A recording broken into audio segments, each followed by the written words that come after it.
Gimmick didn't work. You gaslighting people? They saw sleep. Hey, because that ass, I was trying to gauge Dre. I was like, all right. What type of time are he on? After the game, if you want to go eat or whatever the case may be, whatever.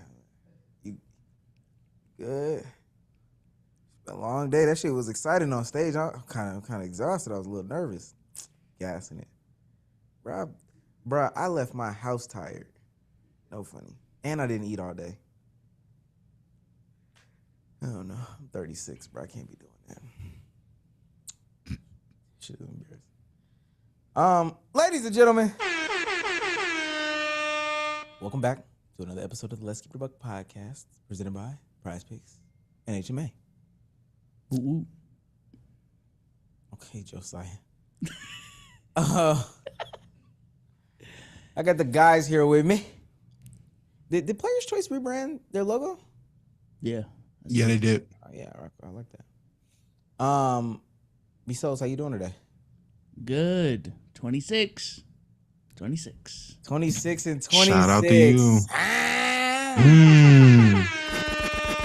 What NBA player is number 26? What you said? What? What is there an NBA player that's number 26? Reed Shepherd. Remember my Reed Shepherd year? Yeah. 26 is when these are the filler years, man. I ain't gonna lie.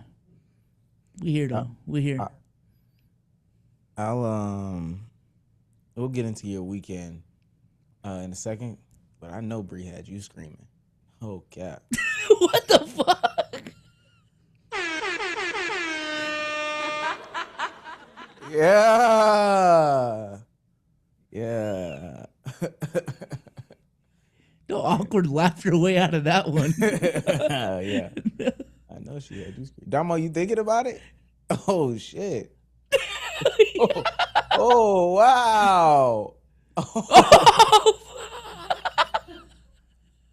My boy said screaming? What that mean? What that like? What that look like in action? Right?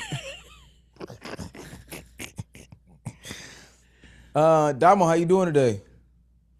It's my favorite midnight snack. Yeah, chilling, man. He'll already be back. Like, damn. Chilling, man. You know, spend time with the fam. Lyric! Go downstairs. Go downstairs. You know my Lakers doing anything? Full Chris move. That Dusty Locane new song. Shit kind of hot. So, look, if you're new to this, you want to be true to this, please hit that join button, that like button, that subscribe button. Oh, we do have to do introductions again, because there's gonna be a lot of people clicking in that are new, and they need to know that B Souls is Asian, and that Damo is big and black, dark skin. Tell a friend to tell a friend to tell a friend. Hello, Charlemagne and folks. Charlemagne. Mr. Maine. Mr. Maine. I'm an ally. LaRosa. Yes.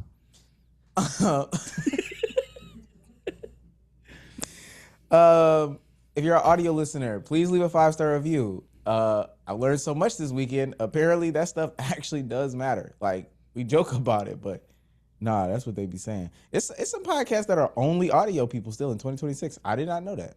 So, yeah. You got a 5-star review for us? Yeah, this is from Don Gabbert. 5 stars. Thoughts on the edge maxing duo giving Louis V belt to the Celtics? Do it again. I've been asking for y'all to do it again since then. So here we are. We up 3-1. We be giving out the bag shots now.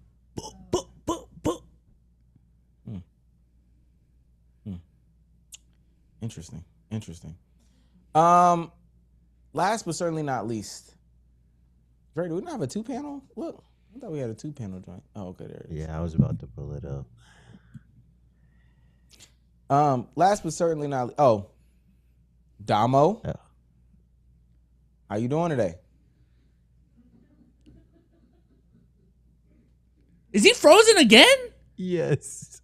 Nigga look like Holler. No way. He did look like Holler.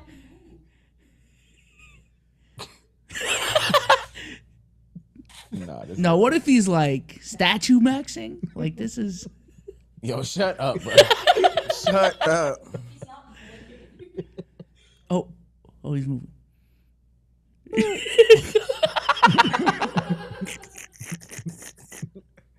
You good, Cannon? Can you even hear us? Wait, we need to know something. Hello? Am I back? Can you hear Yes. us? Yeah, I hear y'all now. Can y'all hear me? Hello? Yes. Hey. Yo, I don't. what the I swear to you. fuck? No. All just aside. I swear to you, I don't know what the fuck is going on. My internet has been fine all day. We start the pod. It literally went out. I reset it. I get back and I'm choppy. I look on my end. Everything looks horrible. I don't know what's going on. Oh, You got Salisbury fiber. Last but certainly not least, the best way to support us is by sending us your super chats. Can anybody tell us what these little gift thingies are, please? For freeze maxing. for $10, Ian Two Tone T You back says, now? "Yo, what's good, guys? What's good, my guys? Wow, haven't been able to catch y'all live in a min. Random question for Omar. I'm starting to get into Star Wars and want to know your top 3 saber duelists. Come on, What man. nerd that shit is. There's I a mean, that's your level. bag though. That's your bag. There's a level. There's a level. You acting like you don't know. That's the problem. You know what he means. What's that There's mean? a level. I don't know if you would consider like General Grievous.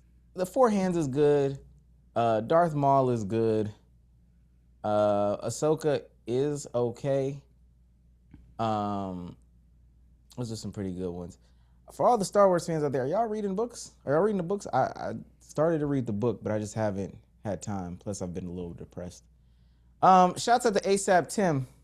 He's on fire! You see my friends. Oh, he said depression. Fuck him. No, I made a face. You No, it's good. cool. It's I your didn't want to birthday, skip though. over it. It's your birthday. I was gonna let you be depressed. You ain't want to talk. You don't talk to me about it. You dead to birthday, B-Sos. You the birthday. Member for 11 months says, getting hit with a tornado right now, but we here. Front of backer. Shouts out to, hopefully you're good. Culture Beast for $5. He's on Oh, fire! well, to become a superstar member. Shout out to you. LKIB memes for $2. Y'all like my PFP? And is the fit better than Damo's? It's a picture of me with my scarf around my neck. Shout out to Bryce XP for sending 100. Sent 100 for 2 jewels. And then Bryce XP also said, press F for 10 jewels. I don't know what those are. Last one. YouTube account for $2.22. Them middle states, shaking my head. East side? East seed. Interesting. We will stop anything and everything we're doing in order to read your super chats. Oh, good.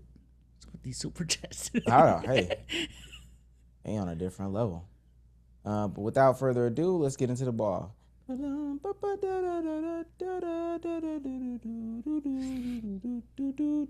Ooh, Tyrese Halliburton quote tweeted that Kenny thing. Not just quote tweeted, memed it too. I knew that dude was cooked. It's not looking good for Buddy. At all. Not looking good for Buddy. All right. I want to start off by talking about weekends. Vsauce, how was your weekend birthday, man? Yeah. It was Like great. I heard you was screaming. Okay. I was screaming. It's crazy. What's Family came over. That's Family bad. came over. No, hold on, wait. Before we get no, go ahead. Yeah, family came over, toured them around the city, hit up some Filipino spots. Yeah, good weekend. I haven't seen my family since Christmas. Yes, and I introduced Omar to my family. Cap. Dre, you was there. You was in the car. I've had such a long weekend, I don't remember. Oh my God. Thank you.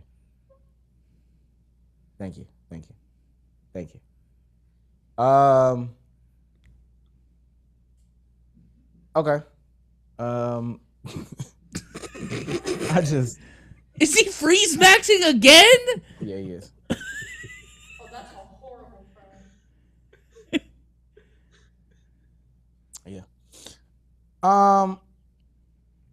Okay, so I guess we'll talk about our weekend now. Oh, I mean, what was the favorite part? What gifts did you get? Did you get anything? As a man, do you get gifts for your birthday anymore? I mean, the gifts was them coming here. Spending time for the weekend. that gimmick, huh?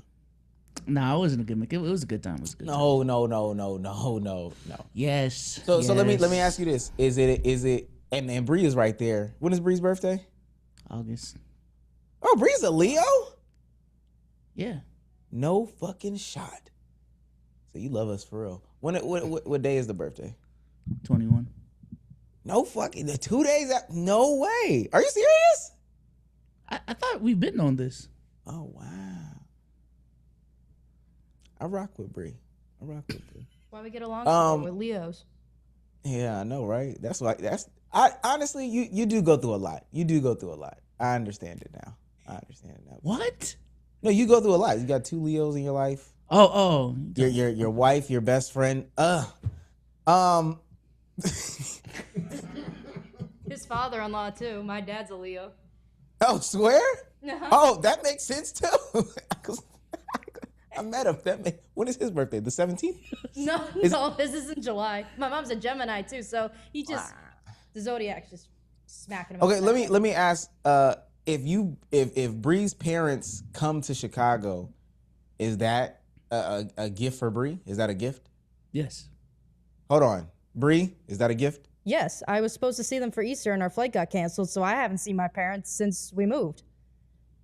I That'd didn't be know a you would great consider that a gift. Oh wow, okay. Yeah, I wouldn't. These flights are consider my mom- expensive, man. No, I get it. If you get a Chanel bag, it's gonna stay there even after the birthday. But I don't want a Chanel bag. If you get a Chanel bookshelf, it's gonna stay there after the birthday.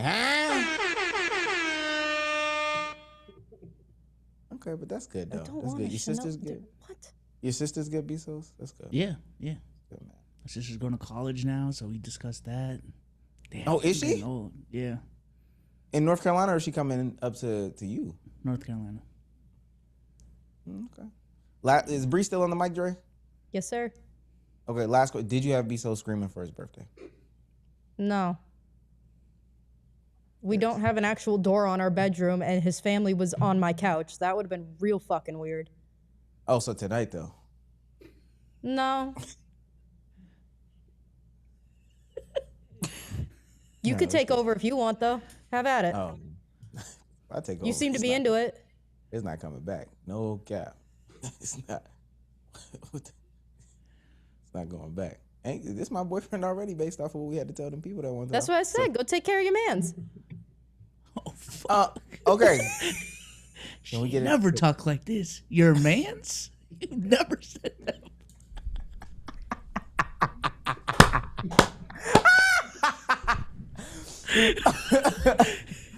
All right, can we get into my weekend? Is somebody gonna throw the lob? Yeah, man. How was your weekend? How was your weekend? My guy Drake came down and we represented. I want to let people know for the Let's Keep It a Buck podcast and any new potential viewers that are gonna get this. The Let's Keep It a Buck podcast did win the iHeart / Black Effects Network / State Farm Pitch Your Podcast contest. We won. We got invited down there this weekend because it was the Black Effects Podcast Festival. Mad people down there. Jeff Teague, Jeff Teague and Club 520, Drink Champs.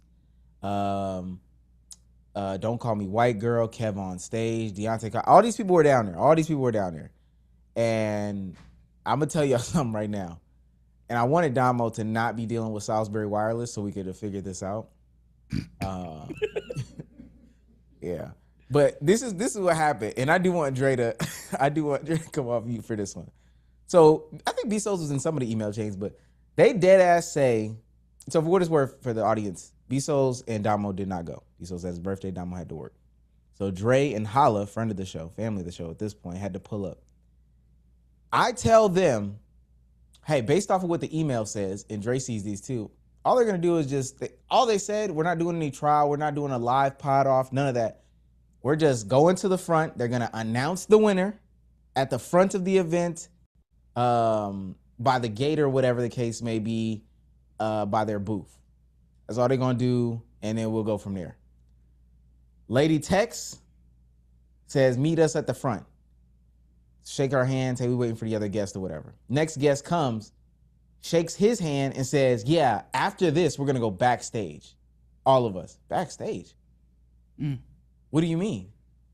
Dude says, are we gonna go on stage? Them, yeah, why not? Why not go on stage? Now, Dre, didn't I say we was not going on stage? Dre? Oh, yeah. Yeah, you did say that. Didn't they sneak it on us that we were going on stage? Yeah, basically. Wait, did they explicitly say that you guys weren't going on stage beforehand? Yeah, the way that it was explained was we were going to be at the front. Like, we were just going to be in the front of the entrance of the event by a booth.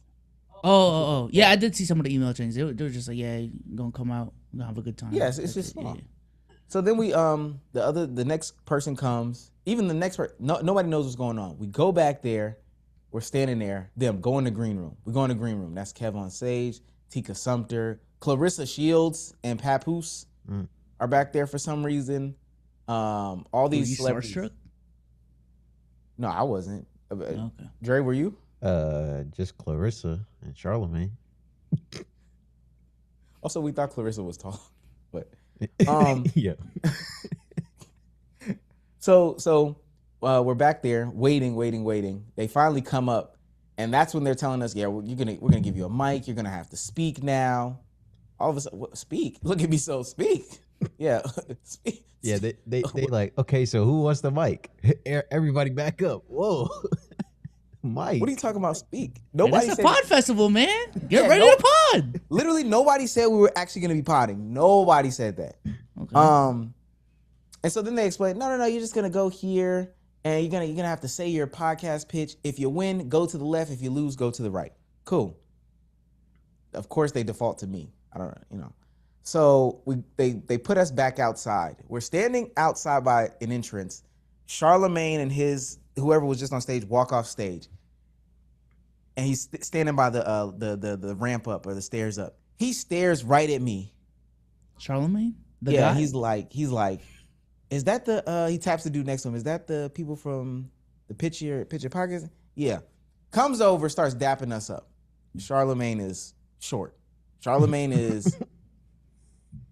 I'm not even trying to be funny. Probably shorter than Bree. Maybe Bree's height. Bree kind of tall, low key. He's short though. He's short. Noticeably short. Okay. But definitely recognizes who we are. So he's Charlamagne the guy that's seen. Let's keep it a buck. Let's just put that out. Damn. Charlamagne the guy that's seen. Let's keep it a buck. What? Never mind. Which clip? Definitely the Meg clip, and we're gonna get one today. And so then we go on stage. You can't hear nothing. All you hear is let's keep it a buck. Lunch table, 200,000 subscribers. Okay, cool. We're all standing there, can't hear nothing. And the winner is the Let's Keep It a Buck podcast. Hey! Wasn't no celebration because we really couldn't hear. I look at Dre, I look at Holla, look at the other people. They don't know what's going on. Lauren invites us up front. So now we're standing at the front of the stage with Lauren. Say hello to your cousins in the audience. That's what they call them. So hands me the mic. Hello, cousins, related by blood and distant cousins. Okay, they definitely could have gave me the mic. That would have been crazy. Yeah, that would have been crazy. So then the dude in the front starts shouting, hey, I know you. And so, Dre, am I lying? Nah. Dude in the front said, I know you. And so me and Lauren and everybody looked down. Oh, okay. Yeah. Yeah. You Lowe's brother.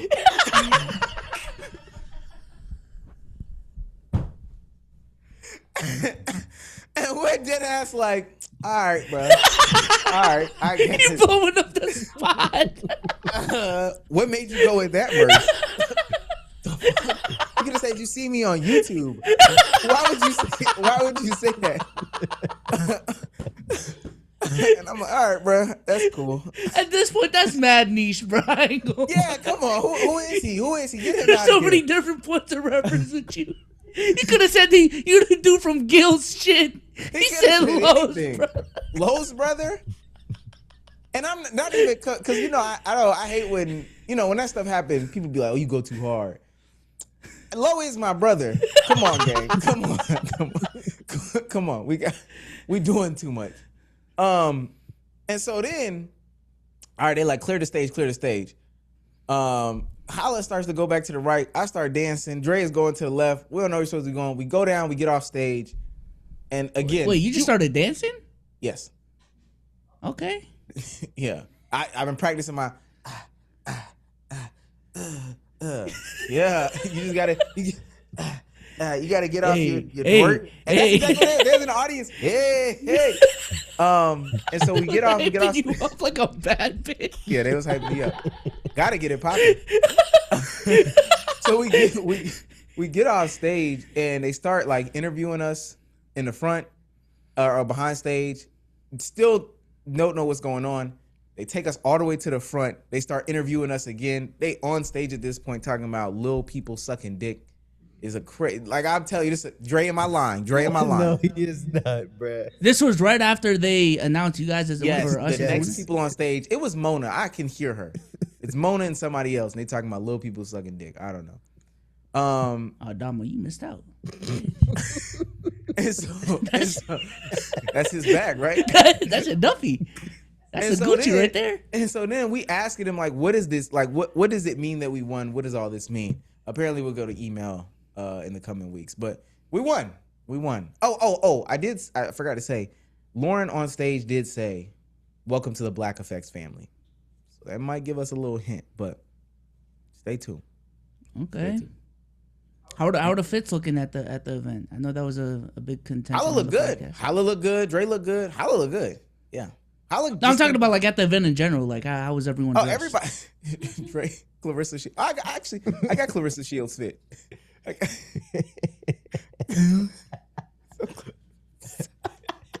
So Clarissa Shields, I don't know why they had her there to talk about AI and podcasting. I don't know.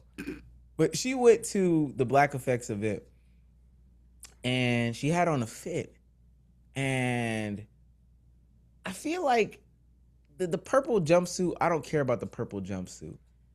She just had these heels on that were like, I don't know, like 10-inch heels. 10-inch heels.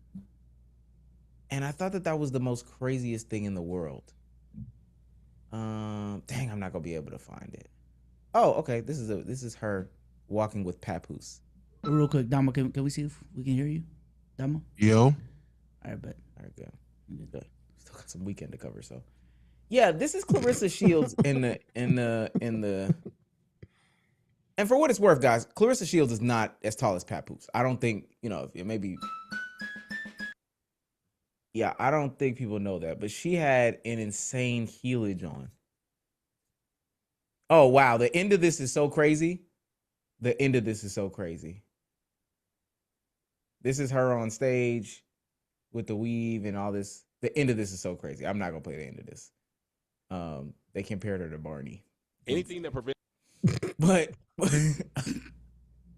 yo, stop. But yeah, everybody had they had some shit on. It was calm fits. Okay. Yeah. I just want the record to show Clarissa Shields. If you see this clip, I don't think your choice of shoes were crazy. I didn't even snicker at the concept of you being compared to Barney. Just want to put that out there. I thought it was crazy because when we first saw her, and Drake can agree, when we first saw her, I was like, oh my God, Clarissa Shields is like 6'3"? Who would want to box her? Why would you box her? Now, I knew she wasn't that tall, but on the camera backstage, I was like, damn. Like, I didn't think she was that tall, though.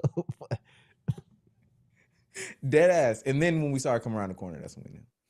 And the last thing from the weekend, well, at least this part, we went to the Hawks game. Me and Dre after the event. Damo, you lied. Dyson Daniels is not good at basketball. We're done with that gimmick. Anybody that was for Kuminga, we're done with that gimmick. Oh, but man. probably the biggest revelation, Atlanta is New York 2.0.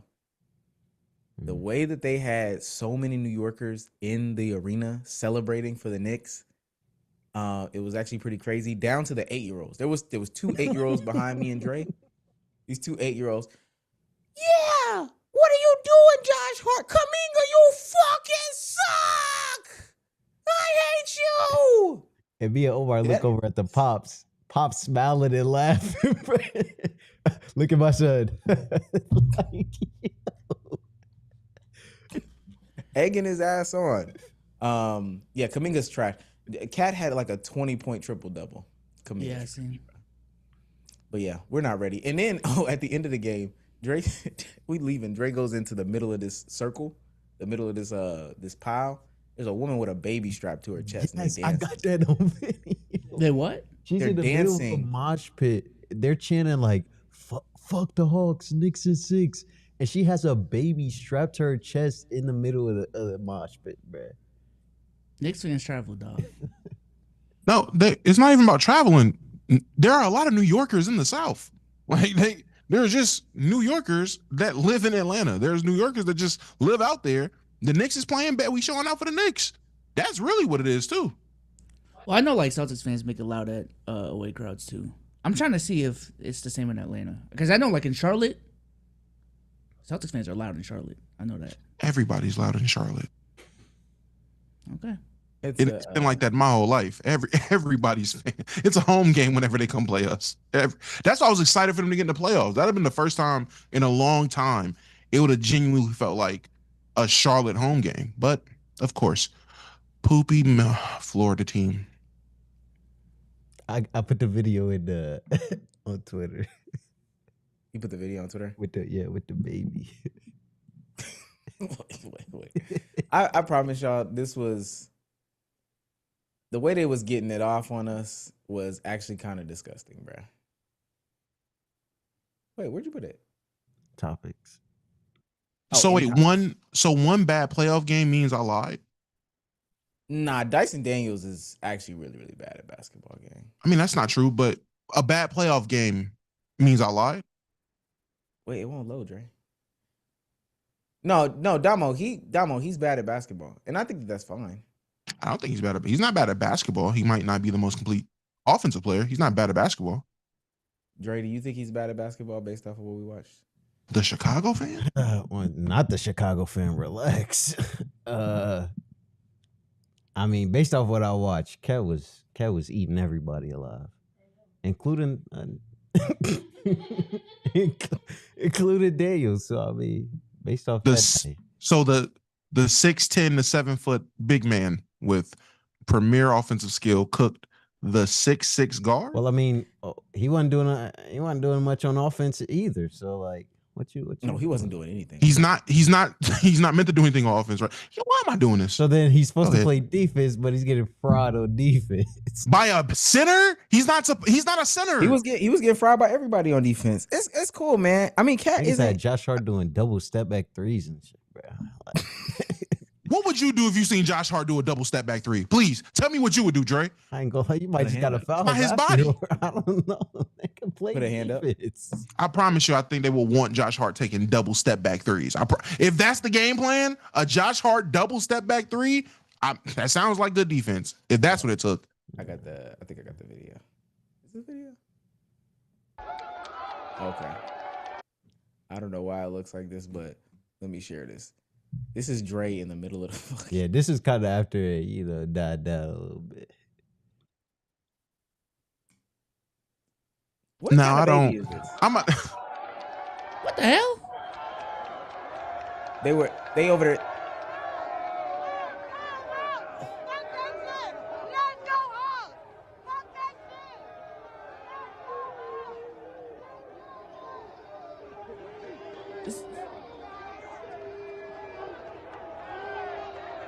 They over here stomping on the damn playoff towel. Now, I don't know. Now, when you said it was a woman with a baby strapped to her chest in the pile, like you said those words, and it resonated with me. A baby was strapped to her chest while she's in the crowd. But nothing prepared me to see her, what's up, Big Knicks? And the baby just sitting there vibing. Yeah, I they thought it was wasn't gonna be prepared for a side talk NYC moment. We outside. I think Side Talk NYC was out there too. Not even trying to be funny. Yeah, that was kind of like the down end of it, but they were raging before that though.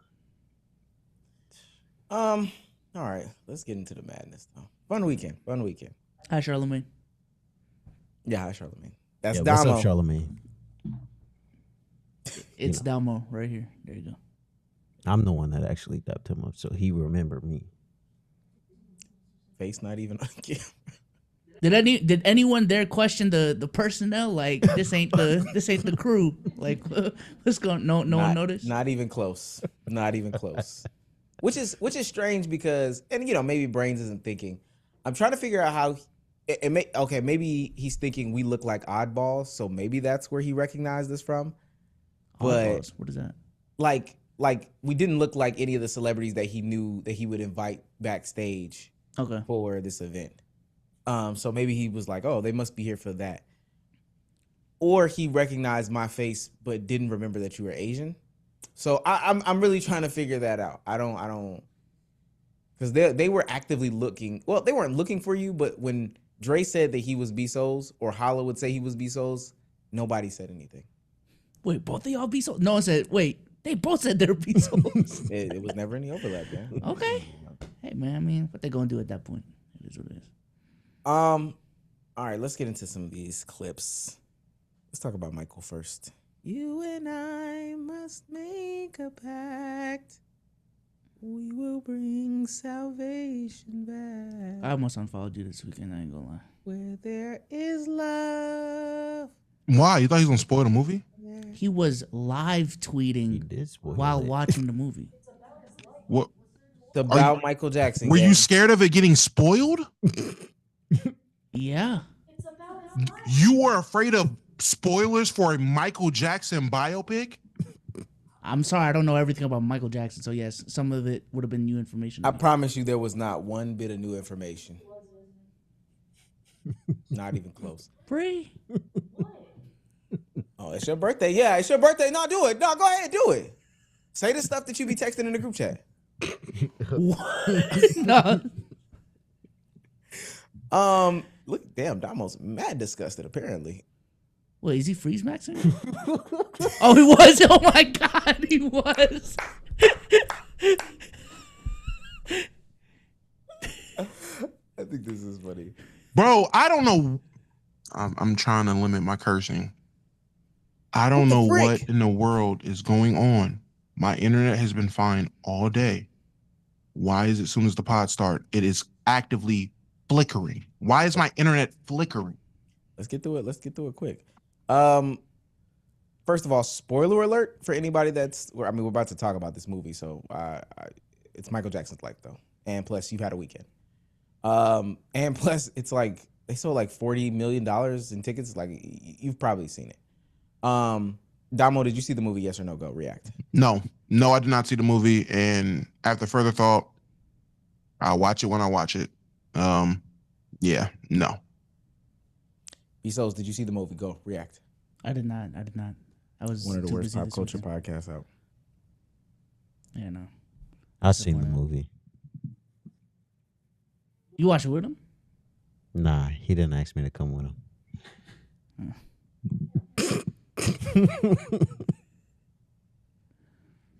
I did go see the movie. I do have an opinion on the movie. I will say this about this movie. We need to retire the concept of biopics. We did. It's just we can retire the concept of biopics.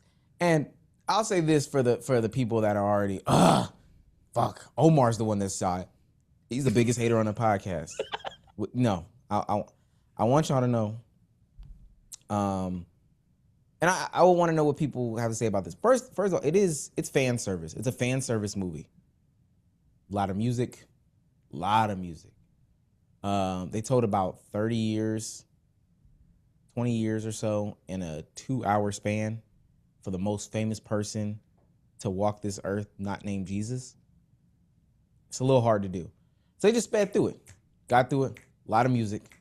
All these things. Very surface level stuff. Good time. When I was walking into the theater, I saw people in the parking lot. They were on top of their cars. They were singing, they were dancing, all these things like that. That right there is great. What was the runtime for the movie? 2 hours. 2 hours flat 2 hours. or 2.5? No, not 2.5. 2 hours and maybe like 7 minutes or something like that. Okay. Let's see. Michael Jackson movie. AMC. I want to give you an accurate 2 hours and 7 minutes. Yes. Okay. So that includes like credits. That includes all that. Everything is included in that 2 hours. Yeah, they jump around a lot. I don't even want to talk about the inaccuracies because I'm not going to act like I'm dummy Michael Jackson super fan. But the way that it was even told to me in the group chat or in the space afterwards, shouts out to Oz for this take. It's actually a really good take. The family knows that Michael Jackson is the golden goose. He's still the ticket. Like, he is still the meal ticket. Anything that is put out from Michael Jackson from here until, the end of time will instantly produce $50 million just off rip, right? Mm-hmm. They are not going to include anything that could potentially even make him look bad. So with that being said, they're not going to show any potential fights with his brother or any issues that they had because the fan reception of a brother might be bad now. They didn't show any of the stuff about Diana Ross, which it is assumed that him and Diana Ross had a relationship, even though Diana Ross is like a decade older than him. So she was having relationships with like a underage Michael Jackson. Any real fights with his dad, they didn't get into that. Any just real issues. Any deep thought, any of that stuff, not involved. Not involved. I'm just confused on why so many people have an issue with that for a biopic. Like, I feel like at this point, for what biopics have been for the list of artists or groups that have had them since, I don't know, really for me, I'll say the NWA one, because that's really the first one I really watched, and from then go on, so forth, whatever. It's mainly been about their music. They lightly dabble into anything personal or anything that could be deemed bad, and it's mainly just romanticizing and nostalgia bait. That's really it. Nostalgia maxing, as some people would say. That's really it. Why not just watch a documentary of Mike when it comes out, or whatever the case is? If you want in-depth stuff, like when the trailers for this movie came out, all it showed was him singing and dancing. Like, we sat on here and watched the fake Michael Jackson critique the glove, and did he kick his leg like that? I don't know if he kicked his leg like that. Did they know he kicked his leg like that's all it was. I don't know how people's expectations got to, we about to hear about the argument Joe Jackson had that we don't know about in the biopic. That it didn't show one emotional real thing during the promotion for the movie. Why is that the expectation people went into it with?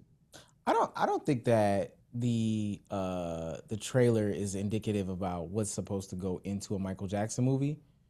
Or any of these biopics, simply because they know that they can play on the songs. I don't even think that trailer was long. I don't even really, it's crazy. I really don't even remember the trailer. I remember like the quote unquote teaser trailer. But yeah, I would assume, Damo, like there's certain points of his life that are just pivotal to his life that would be included. Not even necessarily the drama. They skipped over the whole Wiz situation. Now, again, the Wiz thing might have had to talk about Diana Ross, so I guess that's fair.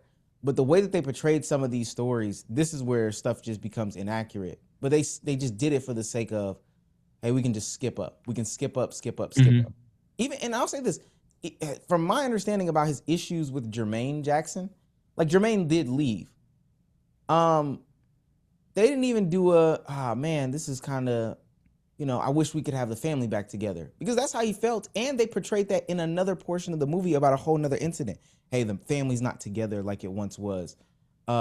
But they just Jermaine leaves because he marries Barry Gordy's daughter, I think, if I'm not mistaken, IRL.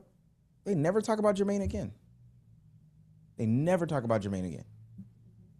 Third most pivotal Jackson, and they never talk about him again. Give me a second, because I'm looking up the definition of what a biopic is. Like, textbook definition of biopic, because someone brought up the Tina Turner one, which actually is really good. I've never, and maybe I'm just being slow, never considered that being a biopic.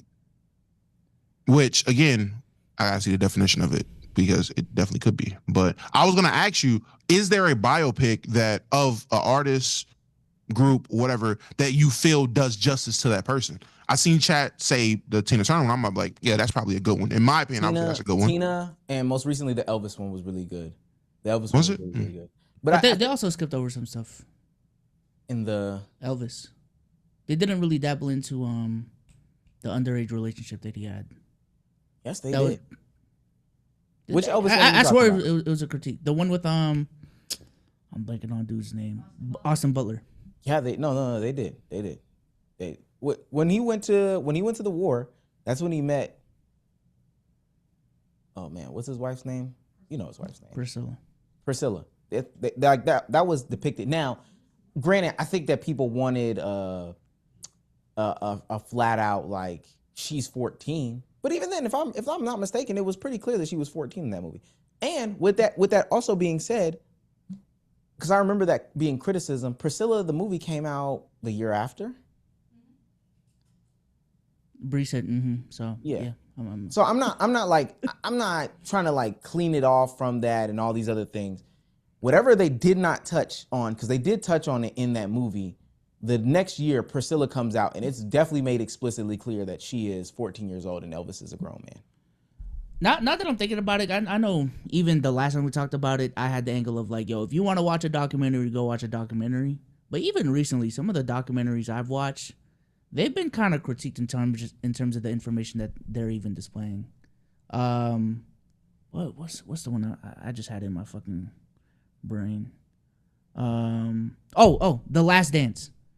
I think when The Last Dance, that's technically a documentary, but I remember during the time it came out, a lot of people were critiquing, oh, this is mad, Michael Jordan, you know what I'm saying, Michael Jordan lenient, they're making Scottie Pippen look bad, this, that, and the third. They skipped over a bunch of stuff.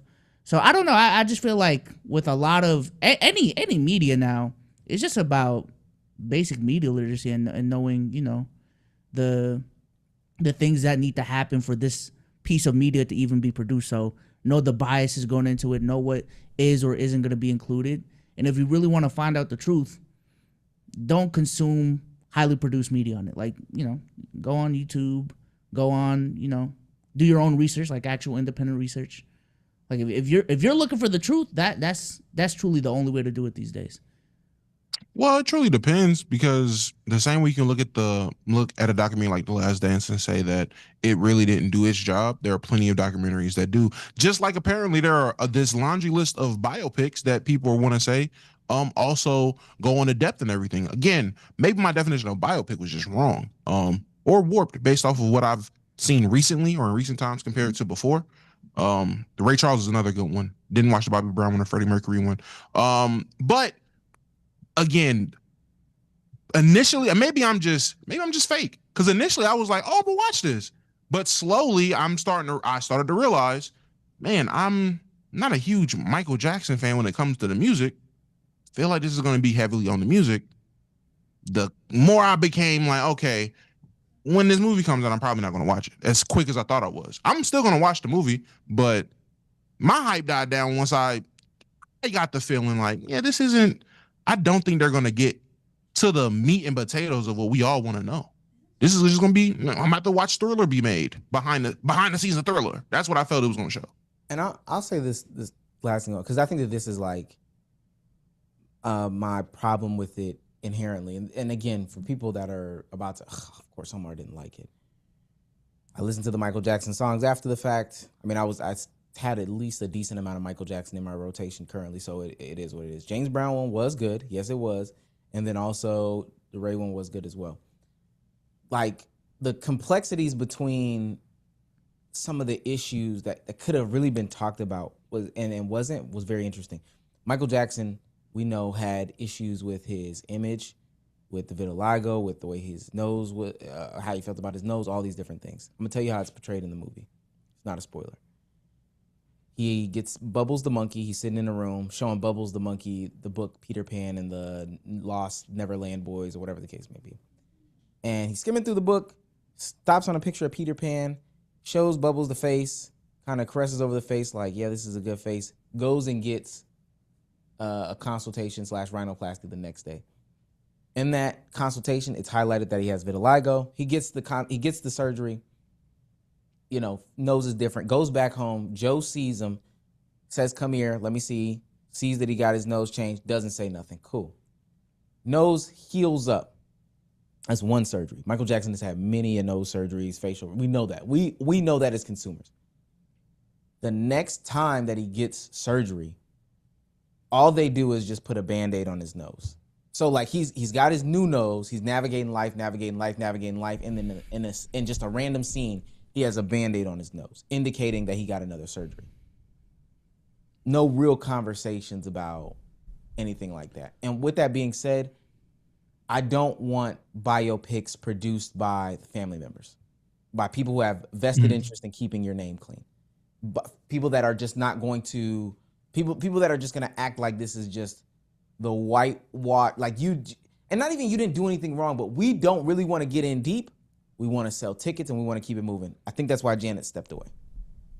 And that's what I was going to ask, based off of I would say the ones that are not seen as good biopics always tend to have that. It's always that person that's trying to protect the image.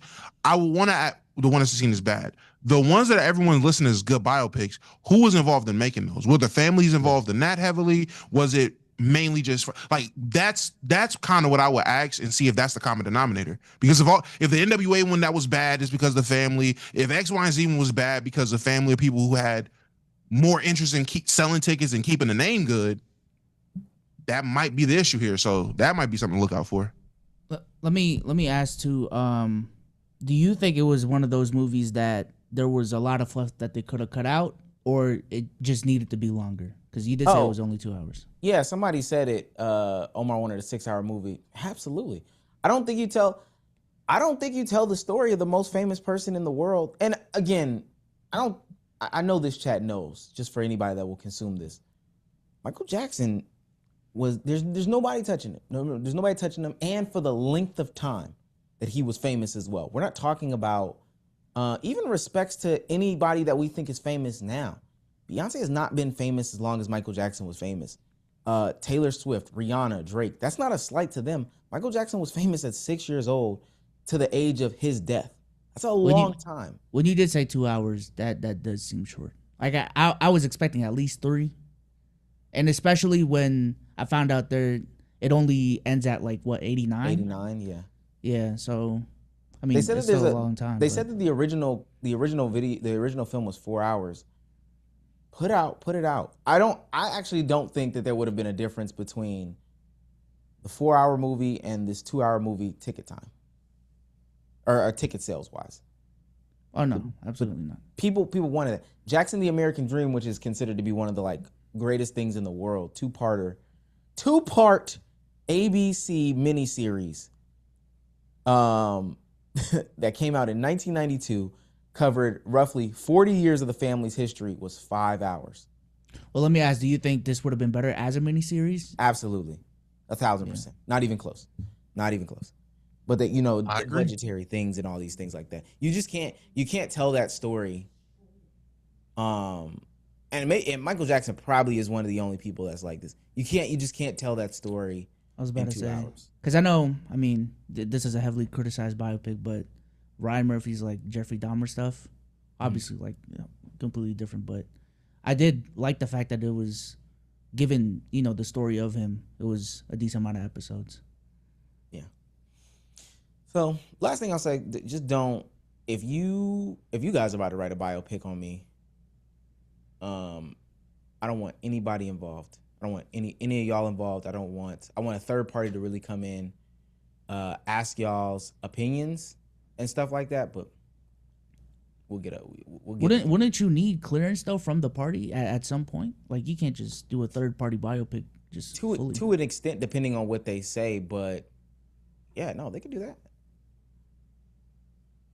I don't think I'll say this, and I think there's a difference between clearance in some regards. So you can get clearance, but you can do a biopic. You can do they've done biopics about Michael Jackson on like Lifetime and stuff like that. And I don't know if they had the families okay on that. I don't think so. I'll say this: looking at it now, going forward, if the families or the people involved aren't upset at it, you didn't do a good job. Because I'm thinking back, and me and Omar had this conversation at the time. I don't know if he remembers. I'm thinking back to when winning time came out, and everyone with the Lakers, anyone that was a Laker involved with the Lakers at the time that winning time was going out, all were pissed. There was no one happy about what was being shown on winning time. I remember being in the Discord. Omar was like, damn, a lot of this shit might actually be true. With how mad all of them are. Bro, Norm Nixon's son plays him in the show and he was mad. Like, they were really tapping into something. But then what did they do afterwards? They made their own version. No one watched it. No one cared. Because it did what everything else. It romanticized everything. It glossed over stuff. It did not talk about everything that we wanted to talk about or know. What else did they do? They came out with the Clipper show and just really doubled down on being trash. So yeah, you know what? That's a good thought. When Magic Johnson was like, man, I hate this thing. Watched it and he was on the phone getting head while talking to Cookie. Yeah, that happened. That happened. That happened. Bro, to this day, when I seen it happen, I said it. Yeah, man, there's no wonder he caught it. Magic Johnson touched down in L.A. It was in a brothel eating out prostitutes. I remember. Yeah, you remember? That was so crazy. That interview that he did give right after too. I don't know if people know this. There's an interview of Magic Johnson talking about. Is it the one by the pool? Yeah, the one by the pool. Dude, we watched that shit on Souls and Stage, blind watch. Yeah, he's giving it up. He's giving it up. Yeah. But now in 2026, So do you think, going back to the Michael Jackson movie, verdict, were the initial Rotten Tomato reviews more right than wrong? More accurate. The reason why it was more accurate is because I think that they were critiquing it from the sense of like an actual movie. I haven't read those actors or those reviews, but I think they were critiquing it from an actual movie standpoint. It's really not a good movie. As a fan of Michael Jackson, who wants to, and they say why, tell him that, yes, that's fire. You can give notes there. I don't know what Jafar will do after this, his nephew, but at the end of the day, he played Michael Jackson. I think he did a pretty decent job too. That's fire. So from a fan's perspective, I would go on there. Think about it. And that's what I don't like. Critics put out the review of the movie. Fans saw that, fuck this. I'm going to go and leave a good review. People don't even leave reviews, bro. They left a good review because it was Michael Jackson. And I don't blame them. Hey, leave it. It's Michael Jackson. But I think that those reviews are actually pretty accurate. Okay. My favorite watch from this weekend, though, and I don't want to get too deep on it because we got to go on to the next thing. Miami and Tuscany. Halle Bailey's movie. Thought it was cheesy. Thought it was corny. Only watched it because FD Signifier's coming to my house tomorrow, and we're going to talk about it. That movie had me laughing in the theaters. Good movie. Oh, it's funny? Yeah, there's some funny moments in there. Funny, outrageous. The way that they did the little plot point. Was better, trope. That or the drama? Two different movies, but I like that was fun. It was funny. It was legitimately funny. It had me laughing. Like I thought, and it had me looking at it like, man, what is this? Like I'm talking to the movie. When me and Bree saw the trailer, we were like, "Is this the movie DDG got mad over? Is it?" Oh, I see why. I see why though. You'll see why if you watch it. You'll see why. First of all, Bree, we might have to tap in. Hey, we might have to tap in. Let me tell you something. I'm here. What? Nothing. I just said we had to tap in. Oh, I thought you watch meant tap in now. I was literally just explaining to Dre that was the movie that made him mad, and then you started talking about it, so I thought that was funny. Hilarious. I can tell from the trailer that he was mad about it. Forget seeing the actual movie. The scene where she, the part of the trailer where she tries to get over him to get out of the truck, that alone. Yeah. Where she tries to like get out of the truck and she's drunk and she's on top of him. I couldn't get a picture of it. Because But wasn't it like she was trying to bring Halo to Italy or something, and he was trying to put a stop to it? Would that not be for that movie? Yeah, that was that movie. Yeah. That was that movie. And I'm not gonna lie, she still got that baby weight on her in that movie, boy. I'm trying to tell you. No, but I'm just saying. Hey. All right, and I'm going back. Bye. All right. We're going to the next thing. That baby weight. Brian. Hey. Buddy had no shirt on too. Okay. It's a dude from Bridgerton. That's the only. Oh, is he? I know. Yeah, season 1. Never to be seen after. Man, don't get me started on Bridgerton, man. How do you get rid of the protagonist after the first? Man, let me not. He wanted out. I don't give a man. He wanted to focus on his acting career. I hate when real life stuff affects the media. Let me just say. Let's get into some real life stuff though, because this is actually what people came to talk about. They ain't come to talk about the Michael Jackson movie. Love is dead again. Love is dead again. God. Why? Did Joe do it? Tell him that it's human nature. For whatever reason, and I don't know why this did what it did. I genuinely do not know why this did what it did. I don't have any noties on my phone. I got a notification. Meg Thee Stallion, Instagram story. Cheating, had me around your whole family playing house, got cold feet, holding you down through all your horrible mood swings. Oh my gosh. And treatment towards me during your basketball season. Now you don't know if you can be monogamous. Bitch, I need a real break after this one. Bye, y'all. It has been confirmed that Megan Thee Stallion and Klay Thompson are broken up. Is this the right one? This nigga doing the most.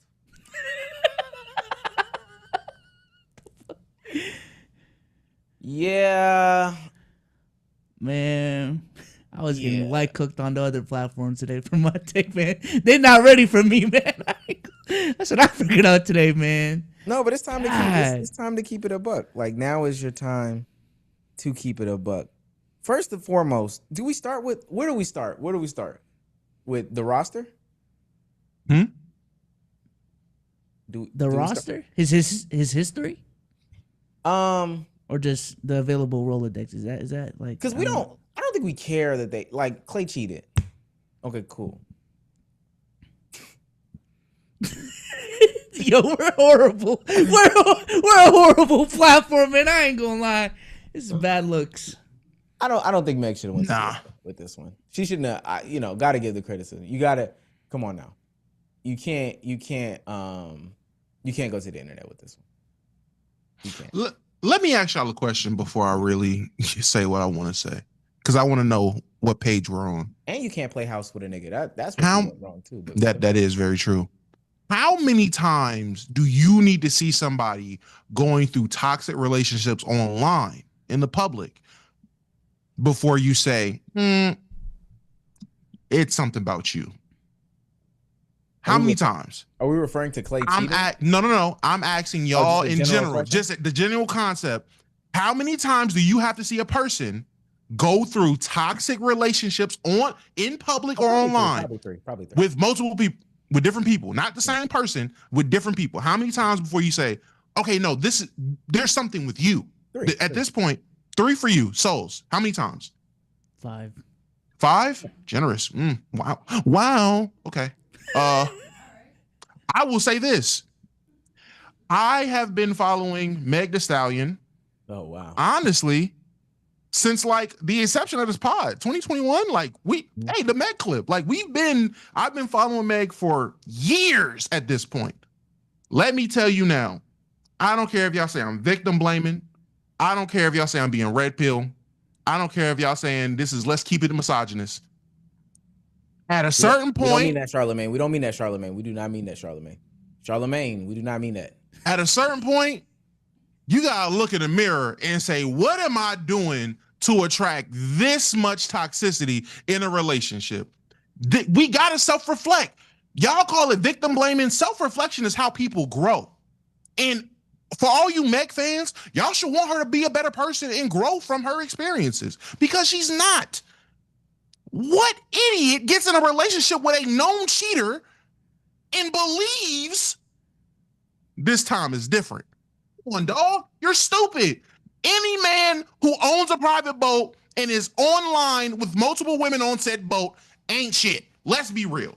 There is not one man who has his own boat and is known for having women on said boat who is monogamous. Show me the man. You can't, because that's a combination that just is undefeated. Stephon Diggs, Odell Beckham Jr., Klay Thompson. I gave you 3. Y'all give me 1. Just saying. At a certain, I don't care that Klay cheated. He's a dog. I'm gonna expect a dog to do what dogs do. You know what I'm gonna expect a dog to do? Bark. You know what I'm gonna expect a cat to do? Meow. You know what I'm gonna expect Klay to do? Hit these hoes. Nigga, what are we talking about? Klay been doing that for a decade. Now we gonna act all dumb? Come on, dog. I don't watch Meg go online drunk fighting her boyfriend with their friends. Fighting her boyfriend. I have watched a plethora of rappers talk about how they done ran through her and how toxic she gets while drinking. I have heard, let's not even get into what happened with everything around Tory Lanez. At a certain point, I have to stop feeling bad and say, man, there are some people in this world who are horrible at relationships, and Meg Thee Stallion is one of them. There it is. I'm happy he cheated on you. Oh wow. Oh wow. Because why would you get sick? Why? I'm happy he cheated now. Instead of marrying you, didn't cheat. Then what? We still here. So Clean that up, I Yeah. guess. You Come on. You clean that up. He got the bib. He got the. You know what Yeah. I'm saying? Okay. I'm saying because you know I started ranting, so maybe it got lost in translation. The ties is Charlemagne. okay. This is Damo. I'm glad he cheated now, This is- and this he great a didn't. producer. I'm just saying. I'm glad he cheated now instead of lying to himself, saying, "No, I could be monogamous, marrying her, and then cheating a year later." Get it out the way now. But going back to your analogy though, like if a dog bites you, the dog shouldn't have bit you though. So you can Says who? give slack to the dog. Says who? You just want, but this is the problem, Bezos. Damo just wants better for Meg, and that's what I got. Facts. I thought you were mad at first, but then I was like, you almost like was like, I want better for you. Like, I want you to be better. I want you to truly be you want better. her to be better, or the I dude want her to not be cheat? better. No. I just want her to be better. Wow. She's picking cheaters, so they're gonna cheat. Wow, surprise. Well, Like, I don't know if she are these people Well- cheaters. yes. Everybody's been a cheater. Don't of the relationships that I know of with Meg. Yes. Oh, Moneybag Yo cheated. Yes. Oh, I didn't know that. I don't. From I what don't. I know, I you did really know. tapped I- in. from- Okay. Yeah, I'm really tapped in. I'm I'm really- Wait, is I- Klay a known cheater? This is that. Yes, Clay's a dog. Yes. So if we look at the roster, I think you're I saying thought he just shot threes. Okay. no. Well, no. He's tens. And this is just based off of what social media says. I do not like engaging in this level of misogynistic talk. Pull this up, Dre. I can't remember Shawty's name. What's her name? The first one he cheated on? Is it like Lauren something? Yeah, I forget. I Bree. honestly Come on forgot. now, Bree. What? Who is this? Where's she from? I don't know. She Where's was she just in the from? Michael I don't Jackson know. movie. Isn't it like Lauren something? She dated Klay Thompson? Yeah. She looks familiar, but I don't know her name. Yeah, mad familiar. Mad Okay. familiar. All right. And then also Coco Jones. Oh, this He He dated cheated on Coco Coco Jones? Jones. He The blend he is cheated crazy. on Coco Jones. Why did Meg think she was safe? I don't get it. You think Coco Jones better than Meg?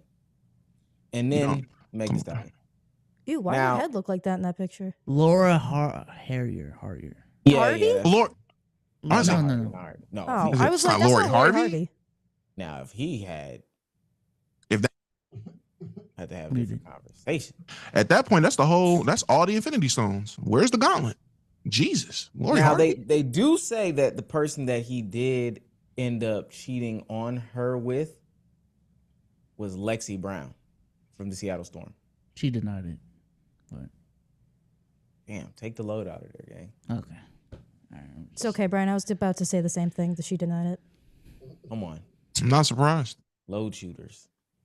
Not that she denied it, that's who he cheated with. Not surprised. He does play some clip from The Way Life. Wait, let me. Okay, I don't want to play that because he did. But apparently he says to take Klay takes to social media, never getting into another relationship again. I won't say which teammate, but he a L. Who do y'all think it is? Daniel Gafford. Oh, he's Najee saying a Marshall? teammate cheated. Wow. On the let me see the Mavs roster. I'll tell you who's Wait, so she slept with one of his teammates? that's what he's insinuating. So they're both Jalen Hardy. It's somebody that got traded. He's not there no more. I thought he's insinuating that someone snitched on him. To her. Oh. It's D'Lo. That's why D'Lo got traded again. Come on, make it make sense. It's D'Lo. Come 2 for 2. There's no way it's not D'Lo, right? There's no way it's not D'Lo. It had to be. Ain't no We are about pattern recognition on this podcast. It's literally 10 years since it happened. It had to be D'Lo. Imagine if it was Cooper. Oh my god. He sacrificed Klay to win Rookie of the Year. All right, and so I will say this too. Apparently, fans are not taking this the best. This is streamer / content creator, 2K YouTuber, Chakra Shooter. She went on 2K26 to lower Klay Thompson's vitals to make him easier to injure in support of Meg Thee Stallion. Where his vitals at? So we're reducing all of his vitals to 25. Ain't no muscle mass. Cartilage in your knees and ankles gone. That shit gone. Gotta pause it for a second. No. New Joe Budden. Armand Wiggins. Meniscus is gone. Ligaments just all toe up. See, you gotta reduce the head durability because you was playing head games. You wanna play head games, you gonna win some prizes. This is these are the hotties. That's not even how to. Apparently, they're moving like the barbs lately. I ain't gonna lie. Okay. Mental. Woo! This nigga IQ is gone. Look, he look like he don't know what's going on. You just so confused, huh, baby? I know. It's a Look W like he clip. getting dumber and dumber. He has no idea what's about to happen. Meg, don't worry, sis. I got you. Oh, she said that? Come on now. At some This is point. a W bit. I like this. Personally, I like this. W bit. Is this what people was talking about with the fan that was wishing injury on him? Yeah. Y'all are sensitive, bruh. I promise you. More access to the internet made y'all so much more sensitive. This is insane. Not you, Kate, man. That was a W bit. Good clip. I like that. I've done way worse. Like what? Yeah, we know you. Lowered his vitals. Hey, W sis. Shout out to her. Hope she's actually good at 2K. But nah, this situation is just hilarious. Cause I'm just thinking about all the conversations. Y'all just hating on her, trying to win her husband. Shut up. It's Yeah, Klay Thompson. I did want to say that. That's my opinion in this sentiments. You know, in the position that you're in, we knew when you was like cooking all of Thanksgiving. And now I take back what I said, Damo. I know we was on the stance that she didn't do it. No, she did do it. And that's why and that's why she's so heartbroken. Meg Thee Stallion cooked Thanksgiving for Klay Thompson's 11-person family, and she got cheated on. She is the birthday. She do. My God, my boy say he's in the Aston doing donuts. She does in fact need a break from relationships. I'll be sick too. Look. If Go that's the ahead. way she giving it up, I'm about to. It's too much. I just want to ask, if I say I could see how Klay could cheat on Meg, is that me advocating for cheating? No. No, I think your other rhetoric on this podcast is you advocating for cheating. What the fuck? What's the other rhetoric? No. Wait, what's the? I don't know what the other take is. Is it fire? Oh. No. There's different contexts to use that phrase, though. It always means the same thing. Free. Yeah, you're cooked, gang. Just let her win. Just let her win this one. You're cooked, buddy. You better let her win. It can mean something else. Yeah, right, buddy. Stop it. Yeah, so whenever and I've we've heard the discourse. There's been people that were waiting for our response for this because they do want to see if we are pro what Klay did or not. For the record, I'm anti. You're anti him finding happiness? I'm anti-cheating. Good. You should be. Because we don't condone that either. Ain't that right, Daniel? Ain't that right? Ain't that right, Daniel? Yeah. Let me ask. What's Danielle's thoughts on this? Oh, Danielle, they want to know your thoughts on Meg Thee Stallion getting cheated on by Klay Thompson. Now, mind you, there's a specific question I want to ask you if you do come over here. So, no, make it safe. No, come on. You might as well come on. You might as well come on now. You look good. Yeah, your head is still head shape. Okay. So the question is, why was Meg doing wife things, i.e., cooking Thanksgiving? I hate that question. Whoa, come in the mic. Come. I hate that question. Why was she? Would you cook Thanksgiving dinner for a man that's Now, not your first husband? off, I'm not doing that even if he is my husband. That's number Oh, An 11-person Thanksgiving. Oh, now number two, why aren't y'all asking the real question? Was it fire? Omar! Oh, I don't know. What's the real question? No, why was Klay doing husband things if this wasn't what he wanted? Did he buy her a house? And a Bentley. oh, here we. Oh. We up. Now, wait. His Bentley is like our 2003 Honda Accord. He just signed a crazy deal with it. So I mean, it's levels. It's nothing. I think there's some intimacy in cooking somebody's family dinner that is out of pocket. And for my sis, I want better. This is so male centered. What would you tell your sis? What would you tell your sis I in would this moment? tell her, Not a shirt we're grab. up. You I'm about to got a say, remember house that and a conversation I Bentley, had with you, Sauce? and Remember that conversation? wasted, I Certain don't know, things you maybe just- a year, your time. No kids. It's a hot girl summer. Oh. Dap me up. Yeah, maybe she need to sit down. Now we gotta have a different conversation. What happened? You saw Hey man, I'm glad Yeah, that I'm shirt not the pull. odd Hey. one out here. Thanks, Danielle. Oh, Bree said she agreed with you, but Period. we kind of done with the wives of the pod gimmick. We're done with that. Yeah, We're done with because that. we're challenging you. That's why. No, we're done with that. We're done with that. Bree, are you cooking Brian's family a dinner? No, before and y'all they get damn married? well know that. They actually get Okay, surprised then. when I make Okay, something. then. So we're not doing wife things without a ring. I have the ring and I still don't do the wife things. and that's the problem.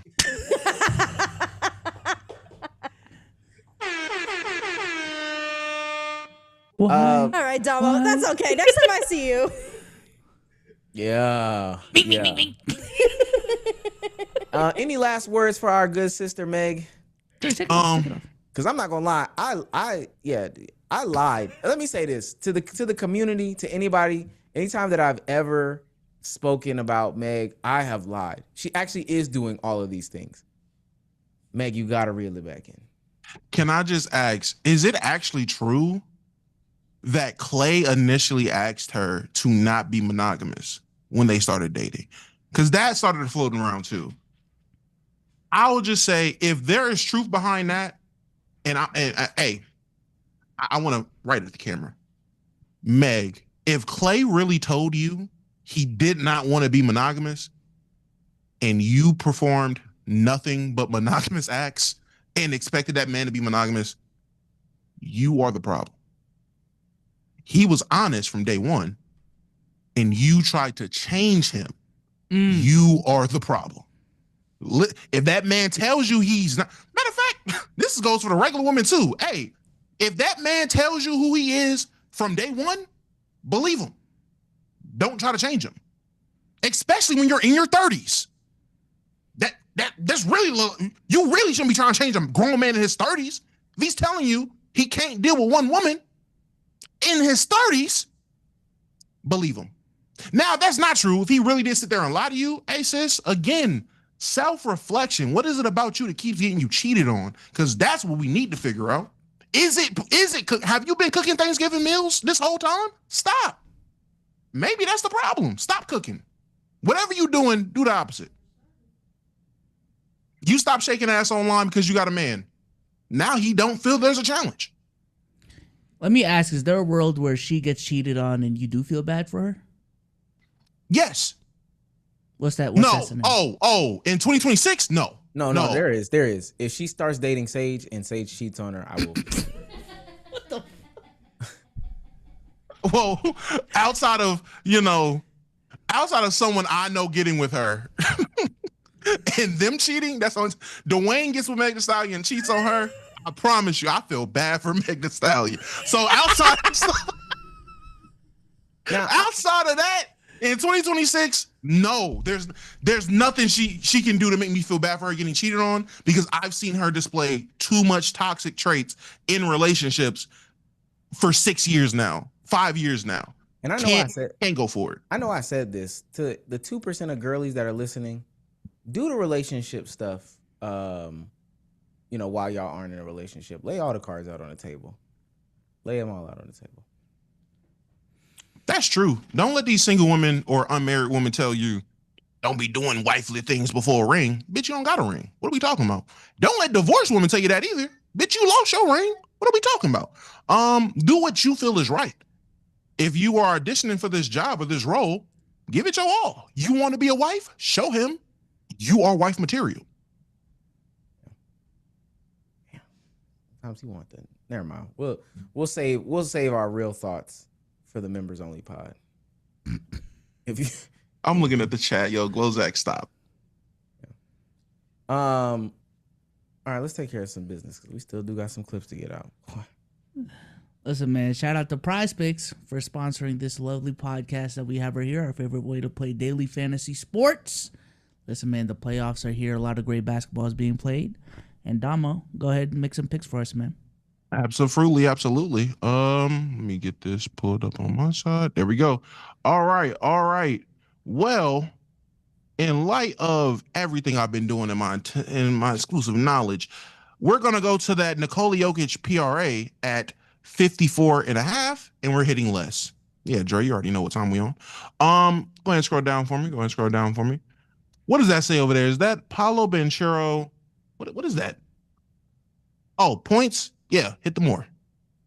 Go ahead, hit the more. Yeah. You back on the Paulo train?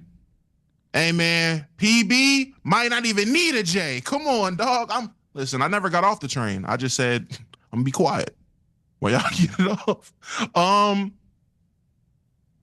Then let me go to the assist for Shea. Matter of fact, no. JD. They playing in Orlando. Angel Reese will be there. Less. There we go. All right, go ahead and put five on it. And hit submit lineup. And boom. That is how you submit a lineup on PrizePicks. Listen, they have an app you can download. They have a website you can sign up on. They also have a new feature where you can follow our picks on there at BSouls. That's going to be where you're going to see our picks from the Let's Keep It a Buck podcast. And also, we have an offer for you guys, new user offer. Play $5, get $50 in lineups to download the app using code HMA and link in the description. Once again, that is code HMA. Link in the description for everything. Shout out to PrizePicks and HMA for sponsoring this podcast. All right. Wanted to get into some basketball, but apparently we have to address this clip first. I have not seen this clip. I don't know if y'all have seen this clip. Friend of the show, Kenny Beecham, apparently is under attack. Yeah, this is taking over the basketball world. I don't know what's going on. I don't even know I did this like this, but the first place to talk hoops is on the starting lineup with Frank Isola and Brian Scalabrine. All right, the Kenny Beecham Hour with Kenny Beecham, aptly named. You can change it. God forbid we name it the Frank Isola Brian Scalabrine Show, but we've only been doing the show here for about how many years now, Brian? 15. Wait, let me go back because that's Dick's up. With Frank Isola and Brian Scalabrine. All right, the Kenny Beecham Hour with Kenny Beecham, aptly named. God forbid we name it the Frank Isola Brian Scalabrine Show, but we've only been doing the show here for about how many years now, Brian? 15. When you walk in first day, they're going to name a show after you. Debuting today at noon Eastern on NBA Radio Channel 86. and the SiriusXM app. And whoever did the read, and Warren wanted me to read this, Brian, he wanted me to write that Mondays just got better, which means our show, they'll be taking an hour off our show, and Warren wants me to write that Mondays just got better. 'Cause Damn. now an hour of our show will be cut. Does that make sense to you? Can I just tell you one thing?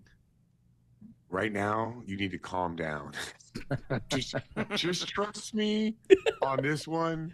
Just calm down, all right? I mean, give me a break. Frank, Like, let me ask you a question. Let me ask you a question. Nationally. I gave you your warning. Nationally, who's got a bigger name? Brian Scalabrine or Kevin Beecham? Kenny Beecham. Kenny Beecham. Who's got a bigger name, me or him? Kenny Beecham. Yeah. Bull. Frank. He does Frank. PTI? What's the first reasoning? Don't tell me to calm Fill in down. on PTI. I don't want to hear about Twitter.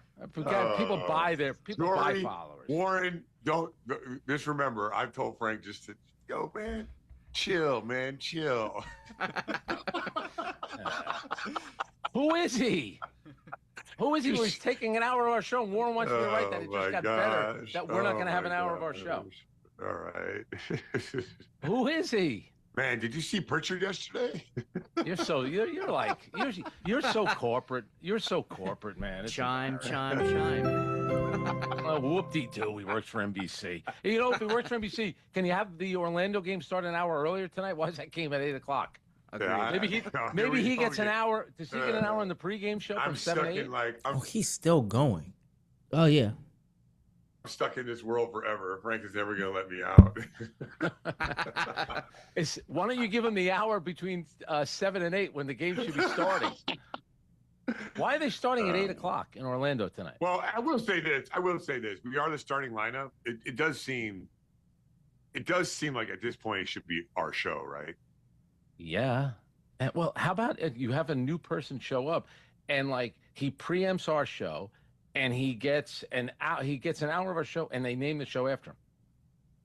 What, you want to get him on air? You want to ask him? Are you crazy? No, you might need to get him on there so niggas can watch your shit. Yo, Scal, you did your best, man. I ain't gonna lie. You did your best.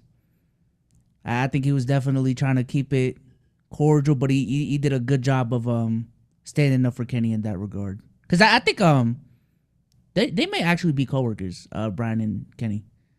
They're both on NBC now. Possible. Man, a lot to unpack. Y'all gonna leave it to me? Oh, I thought you were speaking like you wanted to go. You was about to just get it off. So if you want to go first, go ahead. Go ahead. Go pod, man. This don't even really got nothing to do with Kenny.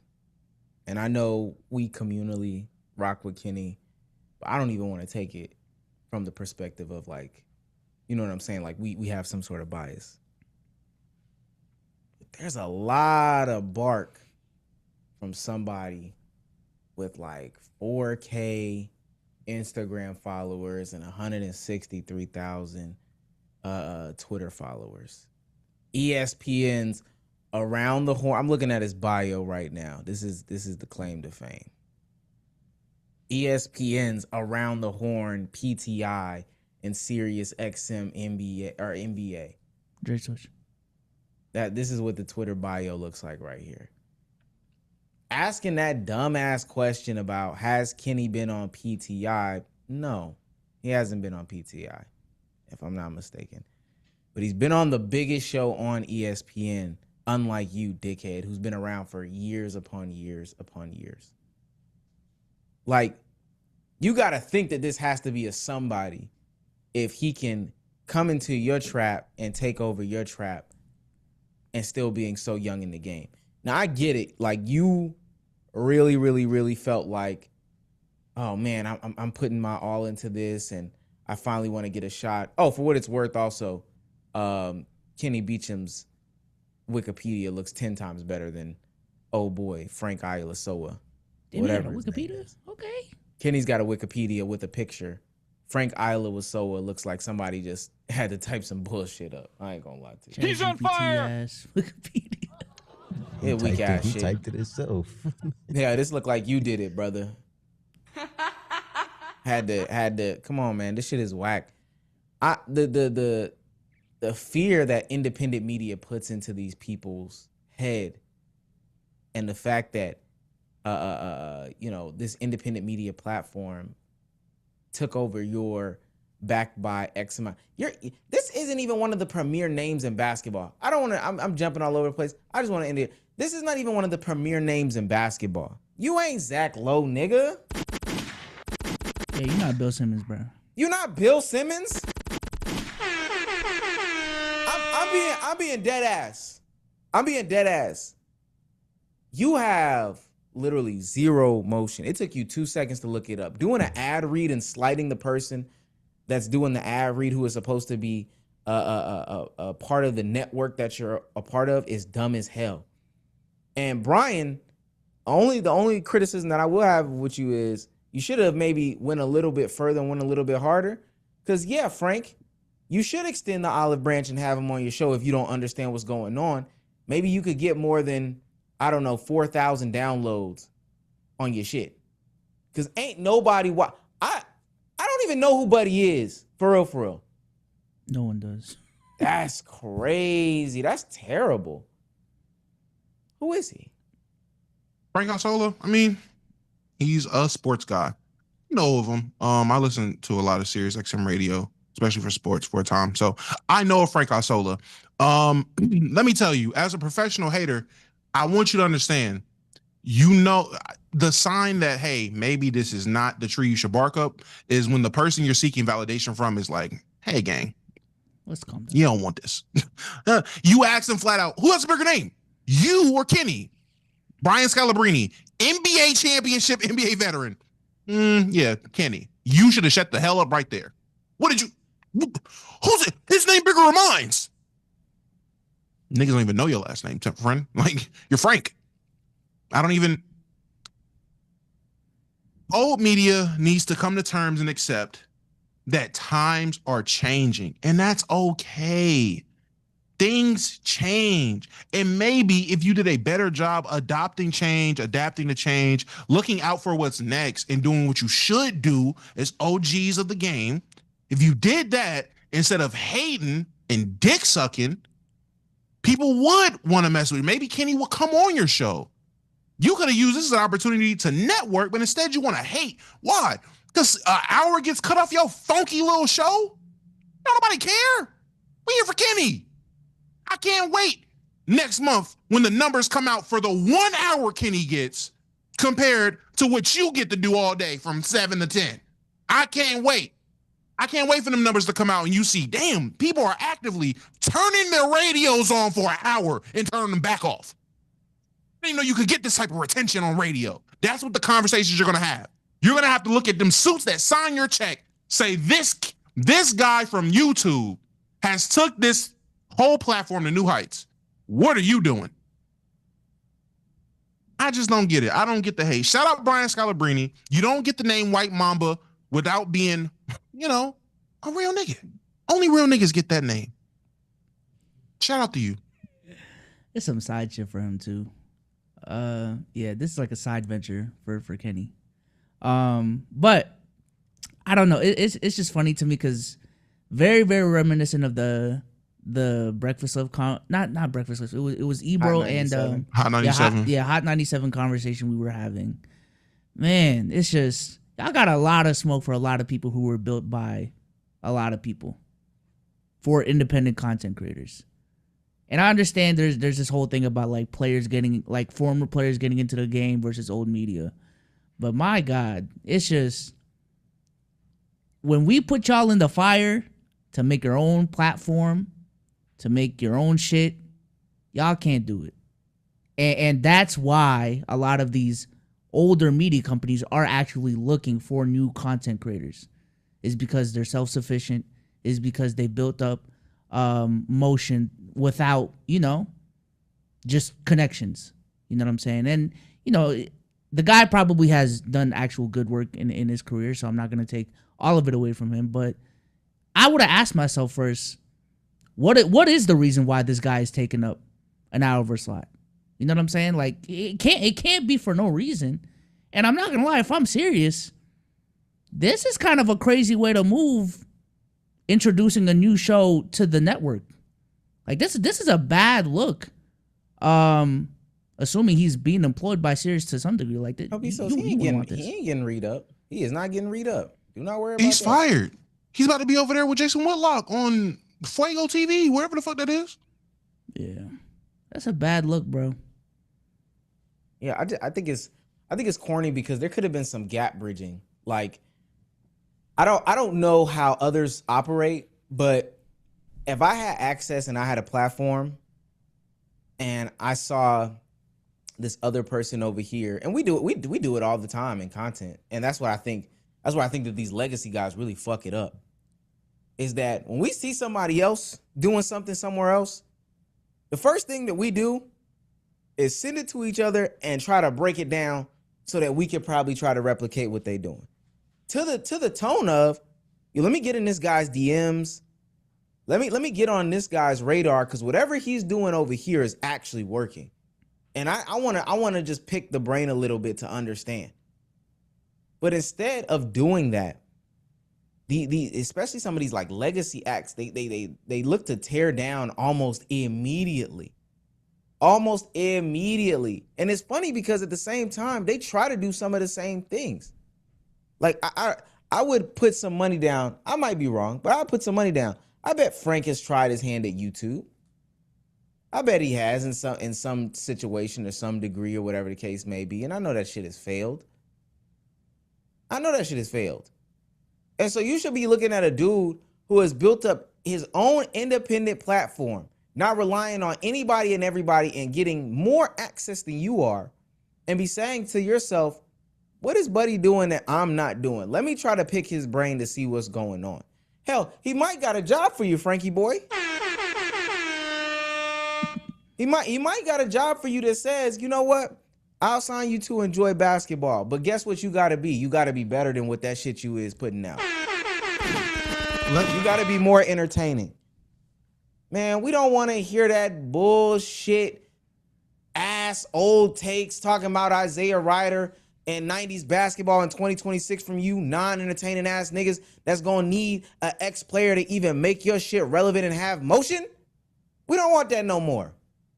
So you need to link up with Kenny. You really need to be thankful.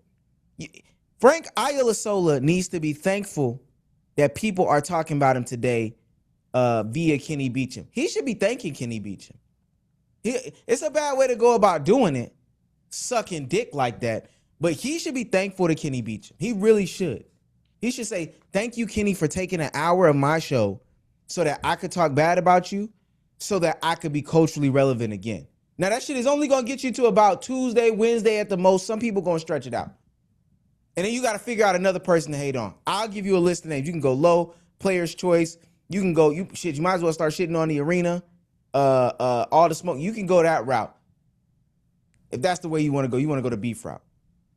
But this shit is not going to make your shit moving in the long term. That's not going to turn your viewers up. That's not going to do nothing.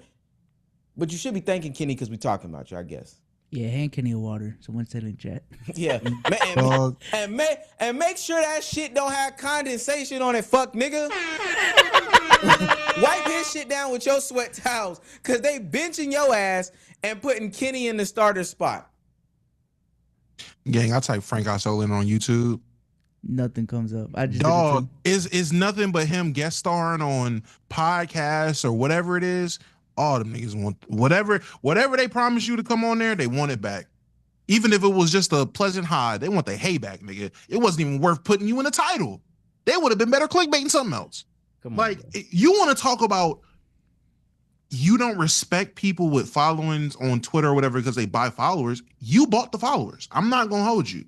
You bought them. You're the person that bought followers. That's why you said that. Because if I don't even have to type in Kenny Beecham, I can just put Kenny. I can just put Kenny on YouTube and he's more relevant. I type Frank Isola, Frank, whatever alias you want to use. I can type your best show and see what numbers they put up compared to what Kenny's able to do. Man, get this nigga out of here, bro. I'm mad. This is the most traction his name has garnered probably ever. And let me double and triple down. I ain't gonna lie. I gotta triple down because I just thought about it. They put Kenny on an hour before you, meaning that some people are gonna watch Kenny Beecham, so you can get. And there might be some trickle down. He might send you a raid, my nigga. He was gonna raid you, and you hated on that. Come on, buddy. Now niggas gonna turn it off immediately. Now, as soon as Kenny's music come off, all right, let's get out the car. Turn the radio off. In fact, Kenny, I'm sorry, because niggas might start clicking off 5 minutes before the show. Facts. Just they about to be in there like, man, why is the retention going down 10 minutes before the show end? 50 minutes, historic numbers. 10 minutes before, it's almost like no one's on the radio. I wonder why. Frank. Matter of fact, someone should toss a Frank at that.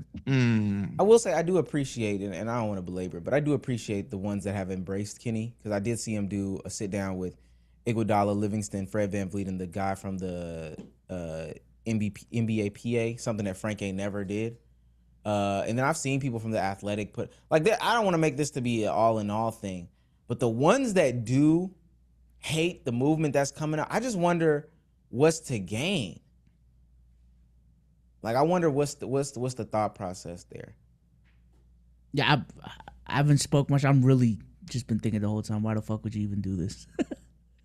Like why? What do you gain from this? This is definitely just some old dude that still has like very weird connotations about YouTubers. Get with the times, because your whole industry has adjusted with the times and are looking at us, and are paying us bags, and I've been a part of them. So, yeah. Nigga want to be the birthday so bad. They're gonna blow you out, gang. They're gonna blow you out. Who's a bigger name? People asked it on Twitter. Who's a bigger name, Frank or Kenny Beecham? That shit is funny.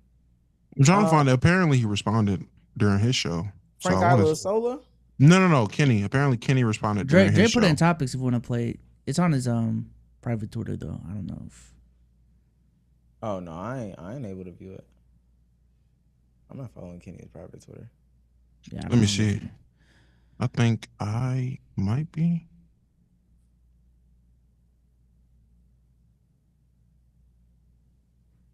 Dre, you can share. I might say, yeah, Dre, if you can, go ahead. I don't even know where you put it. Hold on. I'm looking, but I'm pretty sure I follow his private Twitter. Oh, somebody said that Meg Thee Stallion or Klay Thompson or Meg Thee Stallion made Klay Thompson famous. These girls have social.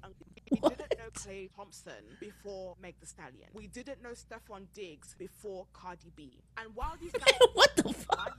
Than these girls have social and global influence. Meg Thee Stallion made Klay a global star, whether he wants to admit or not. These men like to use these women for come-ups and for social status because, like, don't ever get it twisted, girls. Social currency is still a currency. If you are well known in your circle and you are well respected, a guy can use that for social come-up because being with you makes him look good. If Meg Thee Stallion is dating him, he must be popping. He must be giving guys. You need to be very, very careful because guys are. Come on, chat. Hold on. Let me finish it out. Users just like girls. I would even say more. A guy knows when he has a woman that he can use to make himself look better. And I think sometimes the insecurity that we have in ourselves do not allow us to see what we are actually worth, what our currency is. But a man can see it. A man can see your value economically before you. And it does not even need to be money. It's status, it's reputation. Come on, man. Klay Thompson has been, come on. And with all due respects, like, Coco Jones is probably bigger than Klay Thompson, or bigger than Meg Thee Stallion. Like, that's one of the worst takes I've probably ever heard in my life. We don't have to do I cannot stand when British people get in American business. If I cared about beans and toast, then I would hit you up or look up your response. Yeah, if I cared about facts, if I cared about what Tom Holland was doing, then I would ask. If I cared about any information about the queen, I would ask. Well, former queen. I would ask. I promise you. Y'all don't even. Okay, let me stop. This is going to get into a nasty spot. I'm so sick of hearing females who don't know anything about sports see a celebrity that they do know start dating an athlete and then pull the he was nobody before she got with him.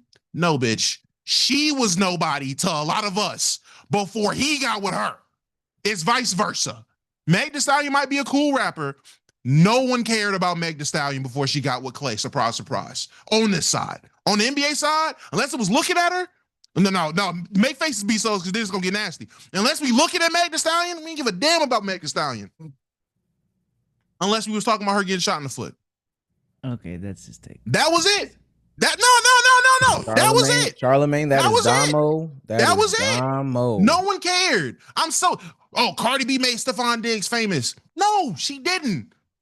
He was on a boat with pink cocaine before Cardi B. We been knew. I don't understand this. This is a dumb concept. Oh my God, Travis Kelce. No, that might be true. That actually was true. No, hold on. Yeah. He did get a boost. He got a boost. Travis Kelce did get a boost. So the Swifties were right. But that's different because all these Swifties people got a boost though. No. It's fair to say everyone got a boost. No. Travis, there were actual Taylor Swift fans going to Chiefs games. I promise you, Meg Thee Stallion fans. Meg Thee Stallion fans were not pulling up the Mavericks games just because Meg Thee Stallion is dating Klay Thompson.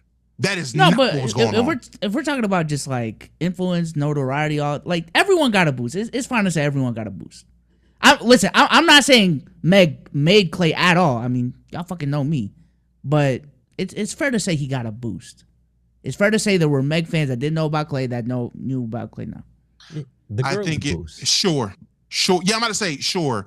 The woman boost. The women who didn't know anything about sports. Yeah. So now because they're parasocial, so now they're gonna follow Klay Thompson because Meg can pop up in the story. Boost. That's fair. I guess technically speaking, that is true. There is a boost on both sides. Well, yeah, it works both ways. Did Meg get a boost for this? I promise you, I don't think Meg got a boost. You just said she did. That was her whole take. No. I said there was no one that knew about her unless we were looking at her. That was really it. No one started to listen to her music because she's dating Klay. Did you listen to her last project? Yes. You did? The show. Mm-hmm. Yeah. Mm-hmm. Now, how much of that had to do with because she's dating Klay? None. Absolutely none. Absolutely didn't matter. I wonder how many Maverick fans. Maverick fans. Hey, this new Meg song is tough, man. I never gave her a shot, but she with Klay. That's a boost. That's a boost to a career. That's a boost. Travis Kelce sold more jerseys because of Taylor Swift. That's the boost I'm thinking of. Klay Thompson getting 100,000 more Instagram followers. Oh man, what is that going to do for the 4-time NBA champ that just recently signed a new mega deal? What much of a boost is that? I don't know. No, but this is a bunch of hogwash to me. Klay, I'm glad you cheated. I'm gonna say it again. Okay. Let's keep going. Let's get into Damo's guy because this is supposed to be basketball. Never know what you're gonna get from the Let's Keep It a Buck boys. So playoffs is playoffing. Playoffs is playoffing. We almost had a chance to smoke that Kevin Durant pack, but we didn't. Now, did everybody see the stuff that Jaden McDaniels said about the T-Wolves and them not being able to play defense? The Nuggets, you mean? Yeah. Or the Nuggets and them not being able to play defense? Yeah, they're all sweet. Yep. Sweet like candied feet. All them boys bad on defense. Last game that they played, another smackdown like WWE a situation where, the Nuggets just don't have it. I don't know what's going on. Have y'all been watching games? Yes. What's going on with the Nuggets? Just a quick synopsis, because that's not what's important. One, they can't defend for shit, and two, Jokic offensively is shitting the bed. Like, we're talking about 2011 LeBron versus Dallas low-key levels. It's that bad. And Jamal Murray too. He's shooting like 2 of 18 on like pull-up threes. It's really bad. Yeah. I mean, not to echo the soul sentiments, but yeah, their defense putrid, and the black magic is worn off magically. It's like MPJ isn't there, so now they can't do anything. It's kind of weird, but they just don't have it on offense. Like these guys that were supposed to have took these offensive leaps, they can't perform. Jokic is just shit in the bed. Like quite literally, he is not able to do anything that he's supposed to do. And the biggest thing that people aren't really considering, the Timberwolves just got their number. This is what their third series against each other? Third, maybe fourth, like third series. They play 4 times a year. They genuinely just have their number. They are a good matchup for these guys. Also, Gobert clamping up. Lock it. Hey, Gobert shout is out clamping Rudy. up. Shout out Rudy. Rudy is cooking too. And contributing on the offensive side too, just a little bit. So I like that. Yeah. But that's not what's important. Jokic gets so mad at this game though that they're losing in that he says, "Fuck it, we gonna win something." Most players would just dribble that out and not take the shot. I mean, Jokic clearly wanting to find out. The two of them shove. And look, there's unspoken rules in every sport. In football, in baseball, in basketball, there are unspoken rules. And Yo, Julius Randle's going crazy. here's the key You thing. got fine. How many players left the bench?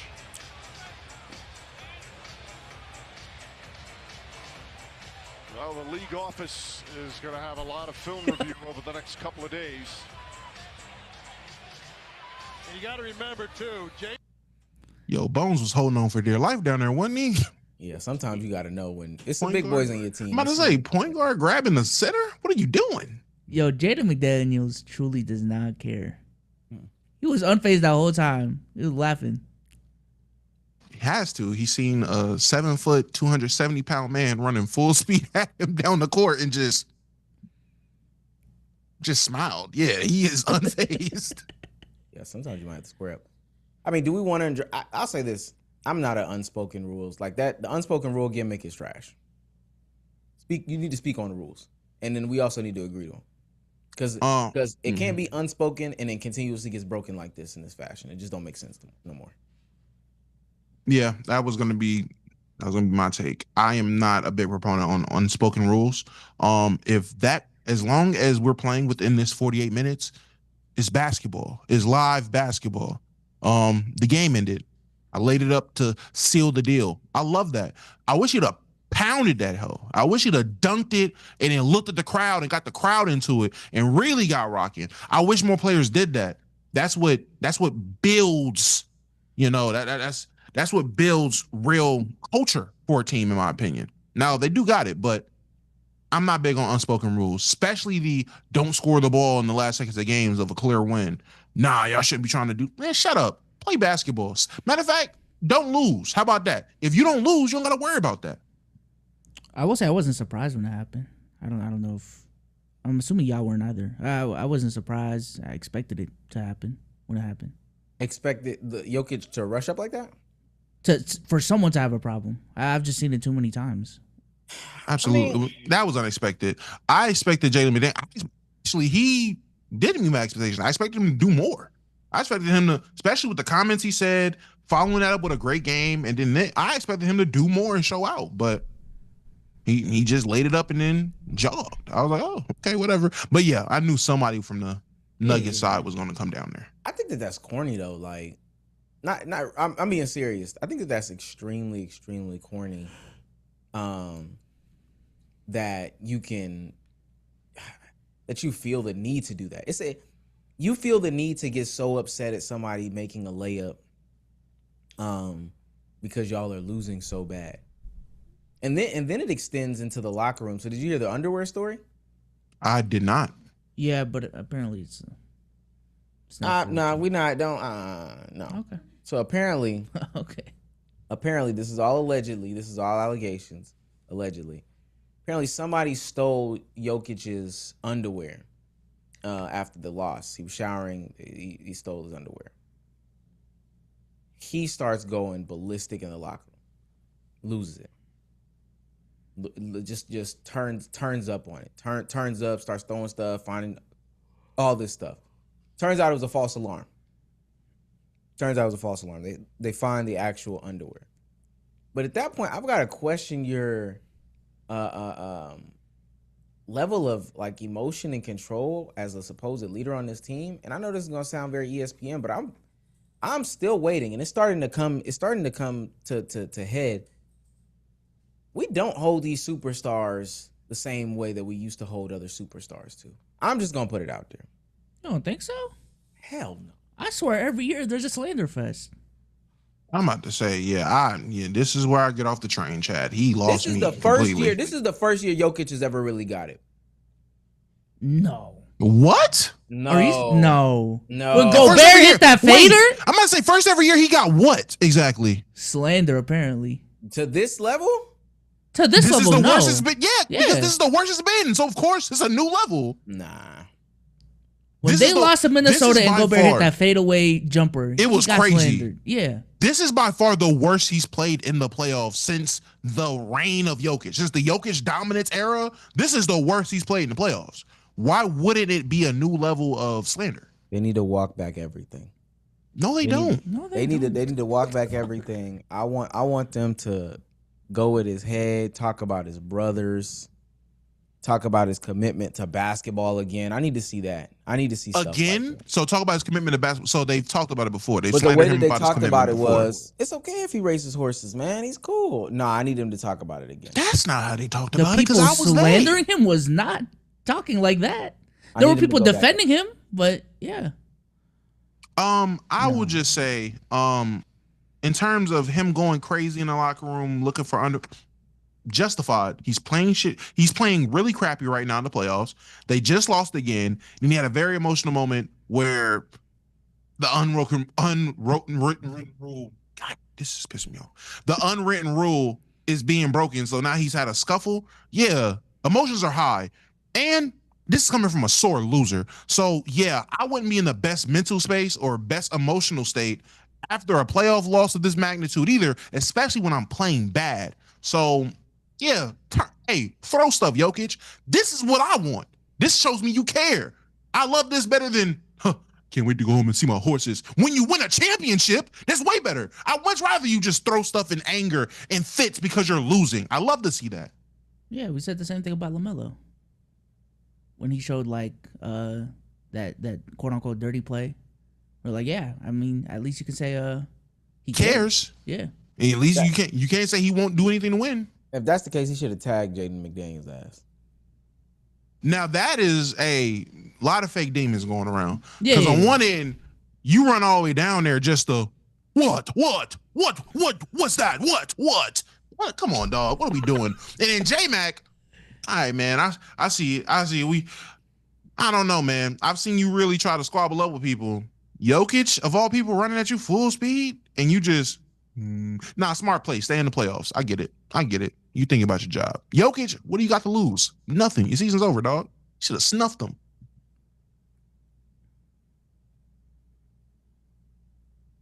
I just wish we would hold people to the same level. KD's another one. The team claiming they don't know what's going on with Kevin Durant. For those that don't know, Kevin Durant's been injured. And right now he's MIA. Super MIA. And the fact that people should be going at his head crazy style. And they are. Nah. What the fuck? What happened at All-Star break? I need another level, B-Souls. I need a level. That wasn't another level. I need a level we haven't seen before. The stuff we will see in the All-Star break is not some regular shit. I need another level. Okay. What, when he got caught for the burners? Yeah, he's getting slandered all over the place. That was fake. We was ready to get it off when they went down 2-0. Yes. Matter of fact, I don't know a year where Kevin Durant did not get slandered since 21. Even the year where he hit the game winner, but it didn't count because his foot was on the line. Yeah, he got slandered then. 22, that was the year they got swept by the Celtics. 23, I'm losing track. Was that the first Phoenix year? And Damo, what are you gonna do? Because Kate is playing piss poor. What are we gonna do if they lose? I've already had this conversation. They get knocked out by the stinky Magic. I'm not gonna look forward to the slander that's gonna come to my Detroit Pistons because it's just gonna be seen as a fluke year. It's gonna be really bad. They're gonna be looked at as the 2015 Hawks. I would even go as far as to say, gotta stop calling other teams 2015 Hawks anymore. You are now the 26 Pistons. They take the crown. I'm being so serious. It's been a decade plus. At least the 2015 Hawks made it to the Eastern Conference Finals. True. This is bad. First round exit to a team that people didn't even want in the playoffs. Didn't think would get there. That is so awful, bro. Like, that's awful, dog. Pax was being smoked for this team. People were ready to, literally the treatment they were ready to give y'all was for the Magic for this offseason. And y'all are gonna save Paolo from crazy slander just for being ass. It's insane work. Yeah. What about Cleveland that 1 year? You can at least say Cleveland was injured 24 or 25, whatever that was. But at least. But Pistons are fully healthy. You can't even say that. And you know what? I can't even be mad at Cade because who else is producing offense on that team? Like, if he's playing bad, cool. It's because no one else, they're literally the Rockets of the damn East. No one else can produce anything on offense for real. If Cade doesn't have the ball or Dennis Jenkins isn't on the court. They only have two players that can produce anything offensively consistently. Yeah. It's disgusting. They're getting outplayed and outmatched by Wendell Carter. There's so many layers to this series. 17 rebounds on him, and they played the music on him. He stole Jalen Durant girl. She's there memeing. Bro, do you know how bad that is? Yeah. And then tucking her tail when Wendell lose. What you wanted to post? It's okay, babe. You'll get him next time. That'll look even worse. No. I want when the criticism is reversed or when the joking is reversed and the Piston fans are now joking. I want you to sit there and take that heat. Don't get to blocking people because they typing, oh, play the song now. Play the song now. You want to block people. You got blocked? Did you get blocked? I'm not. Oh, I did it. I know somebody who did. Yeah, I never get blocked, but man, I'm not worried about that. She don't play for my city no more. Wait, did Omar get blocked? Who got blocked? You see that look? Yeah, Omar got blocked. You got blocked by Reese? Big Reese? Yo. Your hometown superstar got you blocked? You'll get blocked by Angel Reese. No way. No way. Angel Reese blocked you? When did this happen? Over the weekend? Oh, I was the talk of I was talking WNBA Twitter today. Streets. I'll be seeing mad tweets on the timeline. Let's rank these WNBA spaces. Measy spaces at 5. Yeah. Omar in the replies. Can you elaborate why? I just want an elaboration. That's all I want. That's all I need. There was a training camp clip that came up, and somebody called it playmaking. I didn't think I was genuinely asking, is this was considered playmaking? It turned into, I made a space. We were having a productive conversation. It took all of 5 minutes. I was headed to see Michael Jackson the first time that day. It turned into Omeezy hates Angel and Omeezy hates black women. Oh my God. Yeah. They tried. And what's funny is they tried it over here too with that playmaking. They must be nasty, Joe ass. It's a level of y'all. I really do think they did send it to her, but it's stand-em exists really, really bad in WNBA. Disgusting, man. So worse than the NBA? Way worse. Way worse. Not even close. These are women misos. Not even trying to be funny, but like they're treating it like these are like pop stars, like pop stars, yeah. Mm-hmm. Oh yeah. They're turning it into barbs, like active barbs. Just they can do left hand layups. Yeah, nigga. So you're not wrong. Entry pass. Gang, I promise you, I know exactly what Omar means because I swear to you, before this, and I'm gonna try again this WNBA season because I seen that Asian chick that's like hella tall go off. Hanshu. Hey, found my girl. Got it. Got somebody I want to watch and support, and that'll be my gateway. I'm gonna treat this just like baseball. I tried it last season. I was overzealous. Me jumping into these WNBA spaces thinking I can have sensible conversations about stuff. Start saying real stuff. It devolved from there. I'm not ready for this. I'm not ready for these conversations right now. Cause I'm gonna get kicked out. I got kicked out 3 times. I said, I'm done. Hey, maybe this ain't for me because I get too real. So I understand where Omar's coming from. I had that kind of a similar situation this weekend. I've been joining a lot of TikTok lives, just bored, just joining TikTok. That's drone central. I ain't even gonna lie. Hey, I didn't think anything could be worse than like prime spaces, just randomly jumping into a space that man, TikTok live conversations, boy, them be some of the most disgusting, bored, me and Omar, people. Me and Omar had a stint trying to go on TikTok live. That shit is horrible talk. It's off. And and I ain't gonna lie, you know who has the funniest rooms? Shout out Shamaria, man. I do it. Shamaria rooms on TikTok live. On TikTok live specifically because real talk be in there too. I wish she was here. You go in there to have a conversation and stuff be cool for 2 seconds. Then Shamaria want to get a point off. Let a man interrupt her 2 times. Oh, it's because I'm a black woman? Mute right off the stage now. Wipe it. I done got panel wipe 8 times. Me in the comments. Damn, Mario, you know me. What happened? Nah, I had to get everybody out here, Damo. They playing with me. But your grown men act like bitches. I'm whoa. She invited dudes one-on-one, one by one. Nah, you just want to you want to argue with a woman? Yeah, you're a bitch. Kick me. This the content? Yeah, shout out TikTok. It's crazy because she got motion over there. So facts, she does. Well, Damo, have you been keeping up with the Pistons Magic game? The score? No. Wait, no. But before you do, but this is a question for both of y'all. If I told y'all Paolo was shooting 3 of 15 and Jalen Suggs is shooting 0 of 8, what would y'all think the score is? Oh, Wendell Carter masterclass, apparently. No, I would think that they would be losing by like 15. They're up by 4. Isn't this an elimination game? Yeah. They're about to go down 3-1 if they 3-1. lose. Okay. Thank God.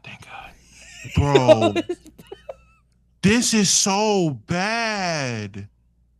What is going and Kate? Oh my God. 7 for 19? 23 points on 19 shots, Cade? And that's something, 8 turnovers. That's something I realized this series too. And y'all killed me when I said this before. Cade Cunningham is not a point guard, dog. Get that ball out his hands. We 3-4 years in. Why are we still having rookie year turnover problems? They need it in Jaden Ivey's hands. I've never been a proponent of Jaden Ivey should have been there. I said that from day one. But Cade is not a point guard. I said it. They should have took So Nikola Topic is who I said they should have took. And man, that would look bad. Ooh. I want to do this last thing. This last topic. We got to push through all these. Well, it's only one more thing after it. Really? Yeah, we'll play it. I did want to ask, have y'all seen this stuff with Rakai? Because I'm trying to really formulate how I want to put this into maybe something. I haven't. I saw you texted before we went live. So I'm assuming, Damo, you haven't seen it either. No, I've not. So I think it's safe to say that like right now, Rakai is not the internet's favorite person. Very fair. And I've kind of put out like a little bit of a, I don't want to say warning, but warning that like sometimes we just go too far with how much slander and all these other things that we give some of these people, criticism, all this stuff like that, and it just misses a bunch of context. Now, I already know what people are gonna say. Omar, this, that, and the third.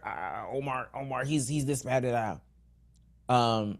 But it first started off with the threats on his life that he was getting when he came back from the Mr. Beast stream. Now he is trying to set up this boarding school thing.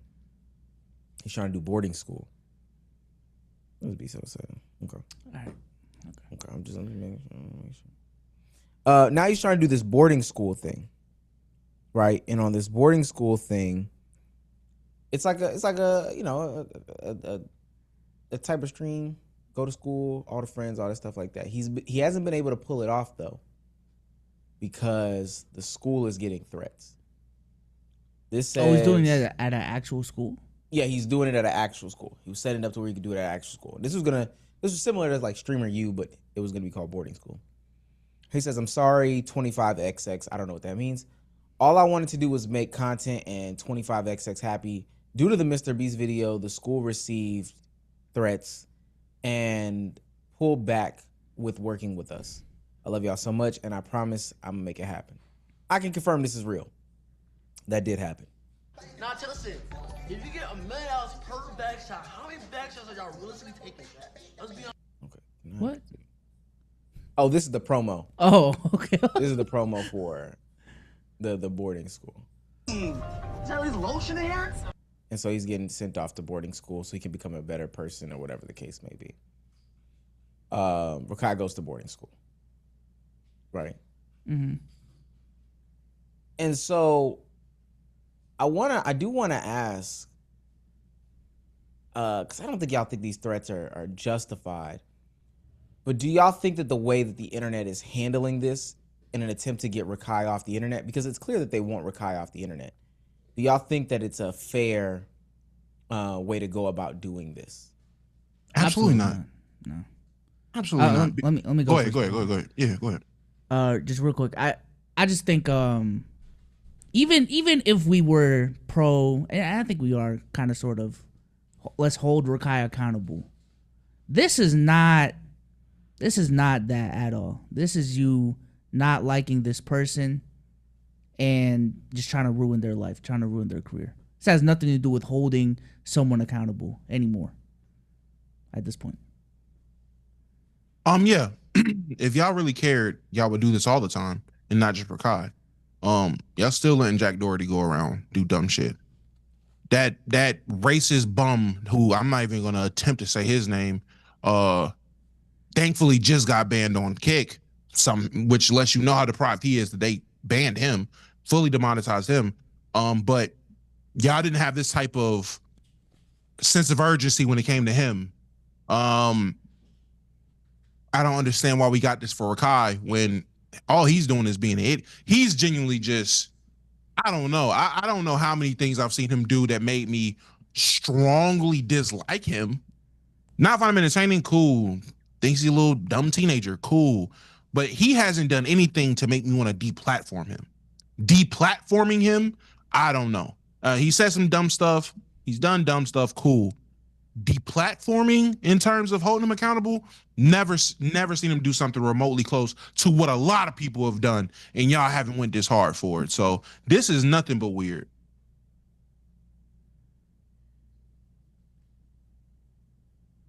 Yeah, it's interesting because, there's so many ways that you could just not consume the content. You can mute the name. Did you watch that Devin Nash video I sent you? Which one? At this point. Okay. Well, Devin Nash, he's like a streamer, content creator, or whatever. He put out a really good video lately, just analyzing the industry of streaming, because there are a decent amount of content creators now. Because typically, how these algorithms work is like it feeds you content creators that it would think that you would enjoy, right? Then it would feed you that again. But then it really pointed out like a pretty important like observation. Like none of us up here ever wanted to consume Clavicular's content ever. Like that type of content has never crossed our mind. Why that's not something we like. And I think even the racist dude that Damo mentioned earlier, I've also seen him on my timeline. And he just broke down the economics of like, and essentially a real fourth wall break of like why this works. Effectively, like Kick is a part of platforming these clippers, to you know what I'm saying, to gain live viewership for these people.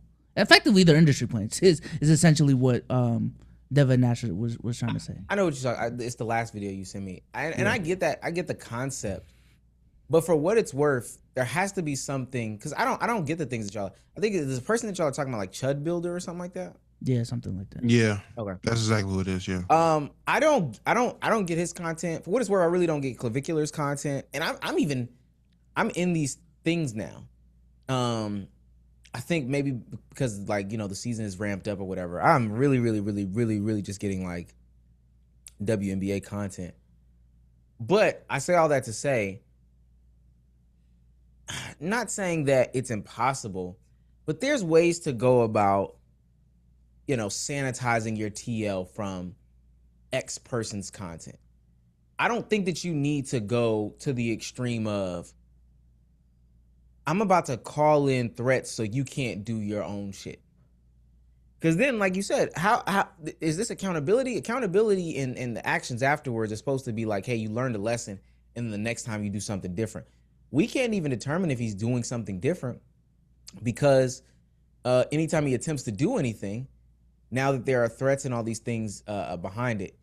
And so I think it is bigger than the nonsensical, oh, we're gonna hold these people accountable. Like that, to me, that's forever been a nonsensical statement. I've never like understood it, because ultimately it almost seems as though people want people to like suffer.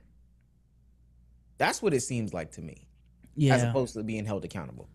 Yeah, maybe I need to workshop this thought, but I am at a point where like, do you even like? Let's say you did something cancel worthy or whatever. You probably still should, now that I'm thinking about it. But like, let's say you do an apology. I just feel like the people that would hear the apology wouldn't even accept your apology. You know what I'm saying? Like they already don't like you for who you are, this and the third. So why even apologize? If that makes sense. But, you know. For the optics, so it's for the people who do support you to be able to say, well, look, he did apologize. It's for the optics of, no, apology was given in a more genuine it seems, the better off you are with it. But I do agree. People on the internet, when they want to, what people want canceling and deplatforming to be is you losing everything and now you ain't shit. They want to see you suffer. And now a thought that I'm having, those diddler chasers that's been on a rave of having them meet up and then beat them up, throw them all over the place. This guy's here to meet a 13-year-old boy. Those people, it's ironic. Those fans don't want to see those people in jail. They want to see them humiliated. They don't care if a majority of them don't care if they end up in jail. Hence, when they had the one clip of they had two of them meet up and fight for their freedom, no one found an issue with that. Which, in reality, that is a crazy concept, to have two diddlers fighting for freedom, and no one thought afterwards, yo, y'all not gonna contact the police for both of them, y'all only gonna do it. Like, people don't care. Why? Because they got to see them fight to the death. They got to see them fight. They got to see what they wanted. They got what they wanted. They got to suffer, and they got to watch this person get embarrassed, and that's enough for them. True rectification is not what they're looking for. It's not what they're seeking. And that's the problem with the internet. There are a lot of sheep. There are wolves in sheep's clothing, and there are wolves that know they're wolves in sheep's clothing. It's disgusting. It's weird because I did a stream after the Mr. Beast incident, and I was like, because I did a video and they were like, yeah, you're caping. This is Omi's worst take, all these things like that. So I went on there and I was like, let's have this conversation. And you could see how riled up people were about the dance. This was before. Was this? No. This wasn't before he came back. They were riled up about the dance and how he was taunting and stuff like that. And it was to a level that was crazy. They talked about the flower thing. And so then when I posed the question to some of the people, like, okay, well, what do you want to see? You could see on their minds or hear in their voices like they're about to say something, but even as they're about to say it, it almost sounds too crazy to say. So they kind of back off of it. And they ultimately end up nowhere. And I think it's just interesting that like these humans would want to see somebody suffer. And maybe they think that that's some sort of content. Like they think the content is Rakai not being able to do these things or get swatted or all these different things. It's not even that. They don't look at content creators as humans. They don't see them as humans anymore. And that's the sad part. To be so real, they see once you hit a certain level in someone's mind, and a lot of these people's minds, that's the box they have you in now. So Rakai is no longer 17, 18-year-old teenager who got famous online. he's just a celebrity. He's just this guy who got big because of Kai Cenat. So they only see him as he's just a streamer. He's not a human. He's not a person. He's not a teenager. He's not this person whose frontal lobe hasn't even developed. He's a streamer. So people I ain't gonna lie, people's respects of streamers are lower than is of dogs and animals. So yeah, I'm gonna swat you. I'm gonna swat you. I'm gonna put your life at risk. Why? Because I don't value your life. You're not a human to me. You're a streamer. You're an entity. You're a thing. You're not a person. You're a thing. When they can put you in a box of being this thing, they already dehumanized you. Weirdly enough, like a lot of the conversation around Rakai is like, oh, there's people enabling this type of behavior. This is a part of enabling this type of behavior to me. Because I feel like the more you like don't allow for apologies, the more these people are just like, again, like I said earlier, fuck it. Why am I gonna apologize? I'm gonna just be myself. I'm gonna do this, that, and the third. Like, I think this is how you get Aiden Ross acting like the way he acts, a Logan Paul acting the way he acts, a Jake Paul acting the way that he acts, is because it does get to a point where you have so much hate going your way, you have no option but to not give a fuck, or else you're literally just gonna be frozen. You know what I'm saying? So I do feel like Rakai is getting to that point. A lot of the Clover boys are getting to that point where they're getting so much hate. People want accountability. If anything, it's actually going the complete opposite way because y'all want too much of it. Yeah, I agree. Let's move into this thing for today, then we'll close it out. Oh wow. All right. We're gonna play Guess the Celebrity based on out-of-pocket tweets. All right. Dre got it pulled up? Hell yeah, type shit. Okay. First one. This is crazy. How many ladies ain't scared to fart in front of your man? 2010? In 2010? 2010. 6.4K likes in 2010? This KD. People definitely found this. This KD. Yeah. That's a good guess. I know. I'm gonna say athlete. I don't know who. I'm actually gonna say Joe Budden. I'm trying to think as to how somebody would pick these. I'm gonna say Joe Budden. Ashanti. No, this wasn't Ashanti. Oh, it's Ashanti. Yeah, that's the reveal. Yeah, that's the reveal. That's why I said it. I'm sorry. He did the reveal as you were talking. I'm so sorry. It shocked me. I'm sorry. What is she doing? What was she doing on the first day of October in 2010? Damn, we were way off. So that just let me know, broaden my horizons. Okay. Let's go to the next one. The Twilight Saga is going to take all these kids' money. Now it's a 2-part to Breaking Dawn. When will the shit end? Just fuck the wolf. What the fuck? 11, 21, 2011. This is Tyler, the Creator. Vin Diesel. Tyler, the Creator. I think it's Tyler, the Creator. Shit, I'm gonna go Harry Styles. How about that?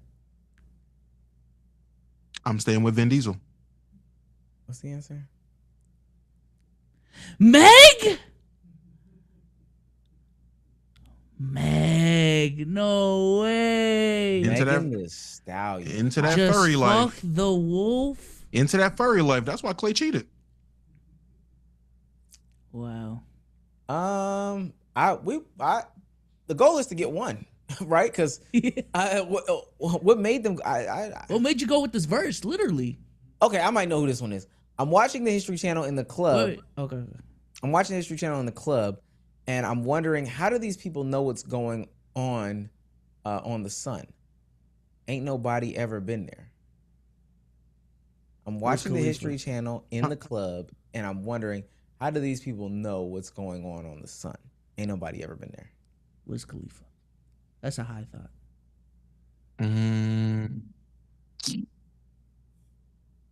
Michelle Obama. I'm gonna go J.R. Smith. I'm gonna go J.R. Smith. KD. I was close. No, that was. I was onto something with the high thought. Okay.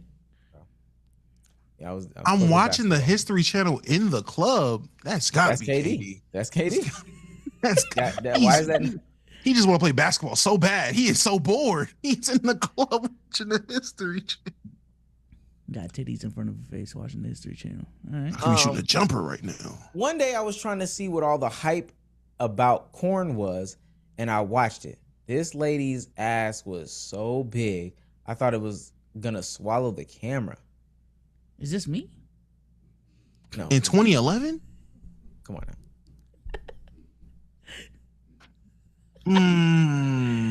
One day I was trying to see Lamar Jackson. Lamar Jackson wasn't famous in 2011.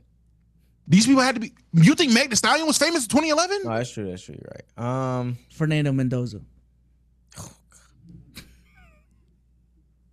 That's a good guess. Why is this not Justin Bieber?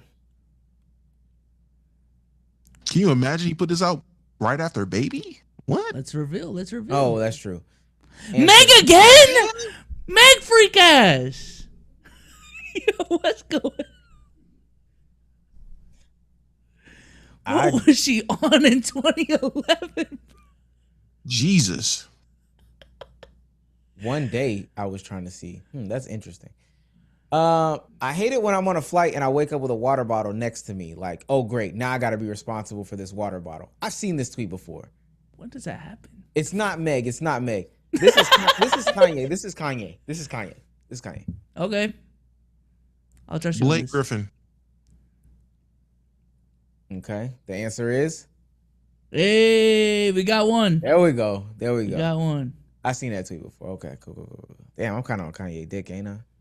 I'm about to say, hey man. I'm on that man. Hey, dick, you're a bigger ain't I? fan than me. You're a bigger fan than me, dog. That's actually, I'm upset that I got it right now. Dre, did you know that? He made it. Yeah. I think I know this one too. All right, next one. Osama should have hooped instead of trying to kill people because he tall as hell. Oh, this is from an NBA player. This is Kevin Durant. I'm about to say, yeah, I've actually seen it. I've seen this tweet too. I've seen this tweet. Okay. It is KD.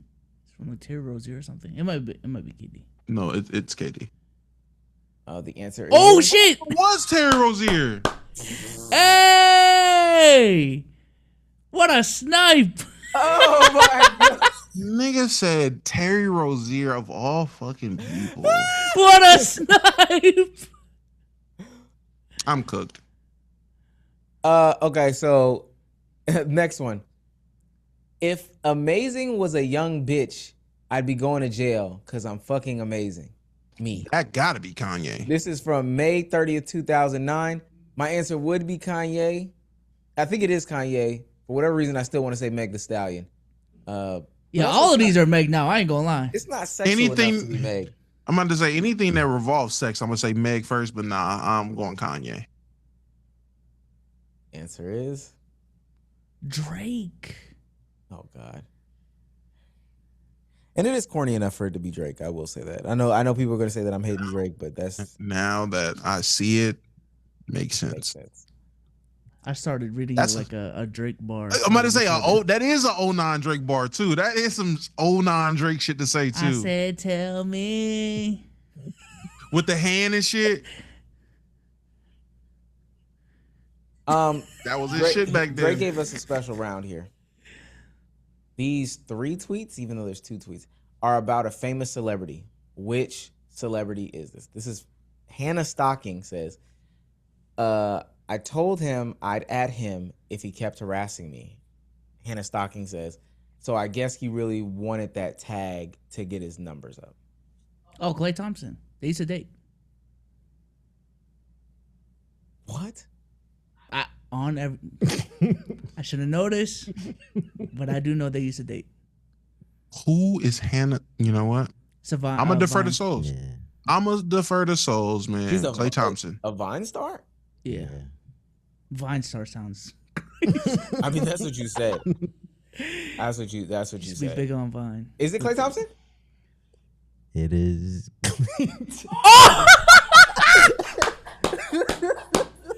Hey, come on, chat.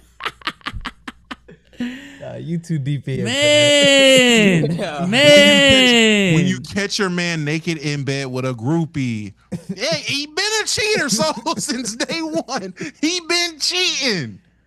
damn. Back in, oh yeah, Meg. I ain't gonna lie. Come on, dog. Like how long? Like come on, man. Oh, he's An never old friend been. used to say, "If it walk like a duck, quack like a duck, man." Probably a duck. Don't call it. Please don't call it a chicken. He's never been monogamous. Never. He cheats on everybody. Interesting. Would y'all get with a girl if you know, not even if you know she's cheated on more than one person? Yes. You would date her still? It's not, but your question shouldn't be, would you date her? Am I dating her with the intent to marry? Would you get in a long term? Would you get in a relationship with her? Yeah. Again, is the intent to marry her? Whatever your intentions. I mean, every relationship I get in is with the intentions of marriage. So. Oh, excuse me, Mr. Married Man. Yeah. If I'm just trying to bruise it up, like yeah, but. But if you got it, twin. If I'm trying to beat, yeah, but then if you're just trying to beat, then it's not a relationship. I'm not getting in a relationship with you if I'm just trying to beat. No, sometimes Damo, sometimes you do. Sometimes you do. Sometimes you want to. No, you don't have to. And then Yes, I feel really sorry if you feel you have to get in a relationship to get the cheeks, nigga. That's crazy. I'm not. This is what I'm saying. I'm not saying okay. The only way for you to get the cheeks is to get into a relationship. There's perks of being in the relationship, but I also know that like this isn't for a long time. I don't just want cheeks today. I want cheeks whenever, on demand. You know, I like my toenails clipped. Some people definitely date mutually knowing that they're not trying to get married. I definitely know that exists. I wouldn't do it, but I definitely know that. Yeah, that's disgusting, man. Yeah. Y'all out here wasting time. That's what y'all doing. Y'all here playing games. Damo, you've never had filler relationships. Every relationship I've been in, it was the expectation of long term. Now I'm not a person. 17. I'm not a person, and I'm not considering anything from when I was in high school a serious relationship. Omar, I'm grown. What are we talking about? I'm talking about just being grown. Who was dating to marry at 17? And so you people who got people pregnant. You didn't. Yeah. Yo, shut the front door, bro. Shut the front door. So you telling me you didn't have no filler relationships in your 20s? They ended up being filler relationships because they ended. So yeah, but when you're watching One Piece, that filler arc, Luffy don't know that's a filler arc, buddy. He living his best life. That's not filler to Luffy. That's what's going on. He really think he gonna die to that snail. So you're saying the whole time you thought to yourself, man, we're going to get married. When I would, yes, I'm like, bro, this is gonna be my wife eventually. Whenever I'm ready, this is gonna be my wife. And then I realized, damn, this isn't gonna be my wife. This shit's ending. I never, and I promise you, I'm about to read the super chats we end. I never think of saying like, will you be my girlfriend with the theory of like, basically, will you be my wife? Because you might as well just start there. If I'm just cracking to crack, I'm gonna let you know straight up, hey man, we just casual. Like we just, you know, I like the cheeks. I'm not, at least I won't start doing boyfriend shit. I will never do boyfriend shit if I don't want to be your nigga. What are we talking about? You're not gonna cook Thanksgiving? Hell no, not if I'm not trying to. I just think that means something. Like I'm not gonna say mean something. Let me shut up with that. But just think if a relationship like dating, cool. I can understand dating because dating is like talking. The talking and dating stage, that's the same thing to me.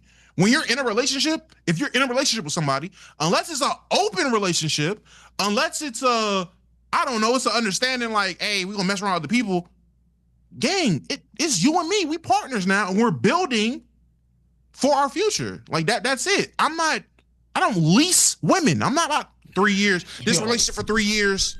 You know, hey, I'ma just be with this chick for 3 years. That is Damo. And then we gonna kick her to the curb. I don't lease women, dog. That's not me. Like if I get with her, I want to be with her. Like that's That's the point of a relationship. I want to be with this person. This is my person. We're building our future together.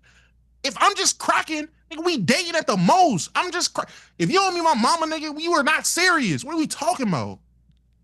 Ain't that what Omar said initially though? Like you can just date and fuck. Well, that's why I changed it from dating to a relationship. Okay. Because dating and talking, okay, cool. I can understand that. Fine, date.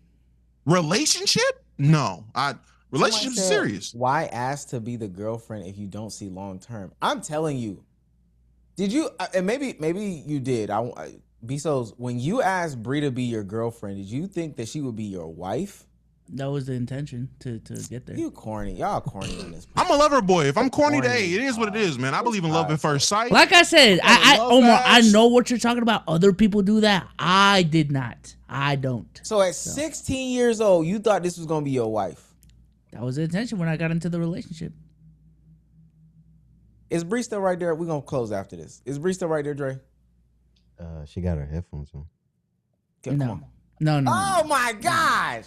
Not doing this. Because I wonder if she said yes with the intention of Dre. Husband. No, we're not. No. I'm about to read the super chats. I'm about to read the super chats because this is crazy to me. Why is that process? Why is that crazy to you? I just think that it's. I just think Dre, it's, stop. I think it's a jump. I think it's a big jump, is what I'm saying. I just would never. Because again, also people be dating for a long time. That's just a jump. That's just a huge jump. But why? Again, okay. I You don't feel this like was drag. No. It's not even. No. I understand where you're coming from. I understand where you're coming from. That's why I said if anything we do a space. Because we're gonna be here till 12. So it's sorry. Yeah, the Timberwolves game's on. Yeah, and it's raining, bro. Oh my gosh. Shouts out to JMB the MVP for $5 says, now that the Michael Jackson biopic is done, let's have a real artist get their moment to shine. We need the Prince biopic. We're kind of cool on that too. We're cool on that.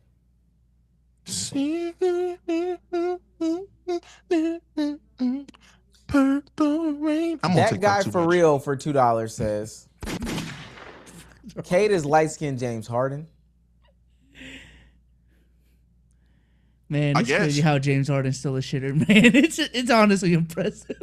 At this point, he's consistently inconsistent. This is a playoff man still shit in the bed. You got him for playoff experience, and the experience is shitty. I was watching the Cavs game at work. They was James Harden, as you can see. They acquired a real vet, a grizzled vet that knows what it's like to be in playoff wars. Me, oh my God, he was on the wrong side of these wars. He wasn't shooting back. Can you imagine being in war with a jam gun? That's James Harden.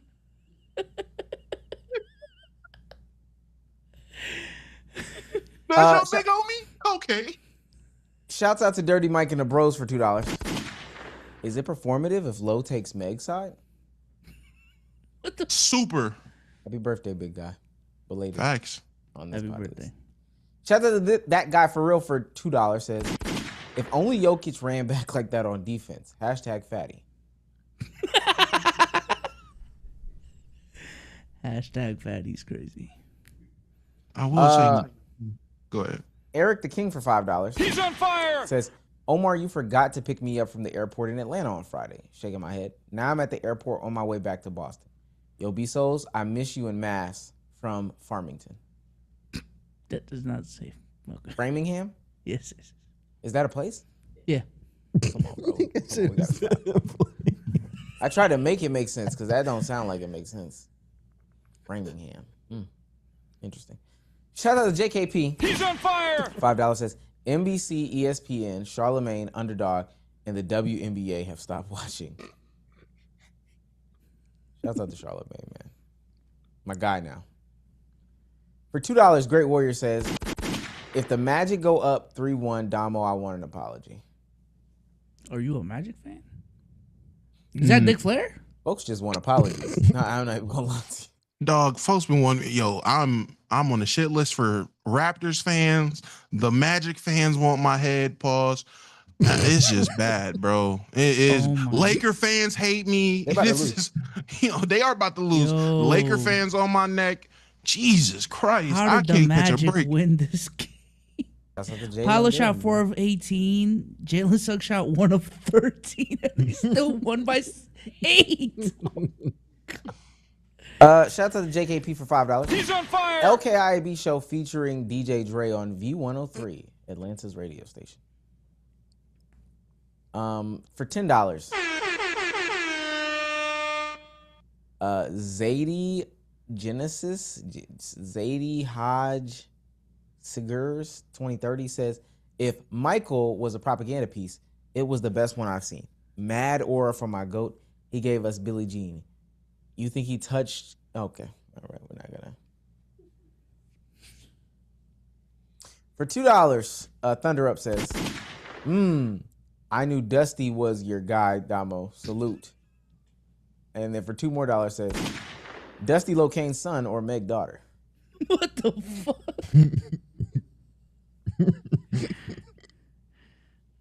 Dusty ain't never done anything wrong. At least that I know. Who is Raven Thick?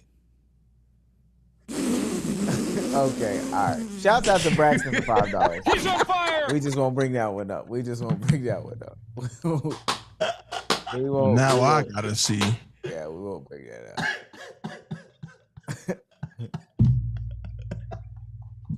For $2, that guy for real says, invalidator activated.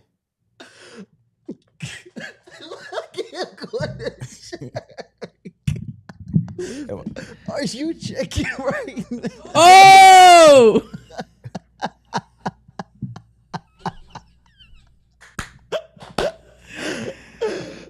Not too much, man. Not too much. Why follow?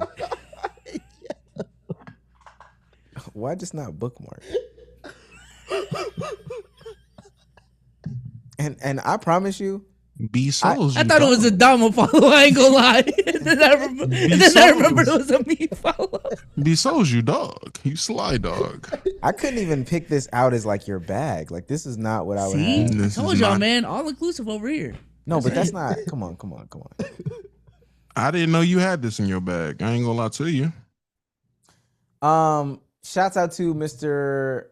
You're my Victor guy, man. for $5. Says, He's on fire. Yo, Souls, I'm going to Boston soon. What do you recommend to do / visit or eat? Go to Seaport, man. What the fuck?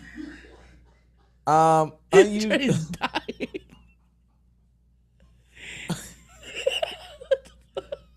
unusual Koji for $5. He's on fire. Say a man and a woman have an open relationship, and the man goes and cracks the woman's best friend or her coworkers. Should the woman leave him? Why does D Brown follow her?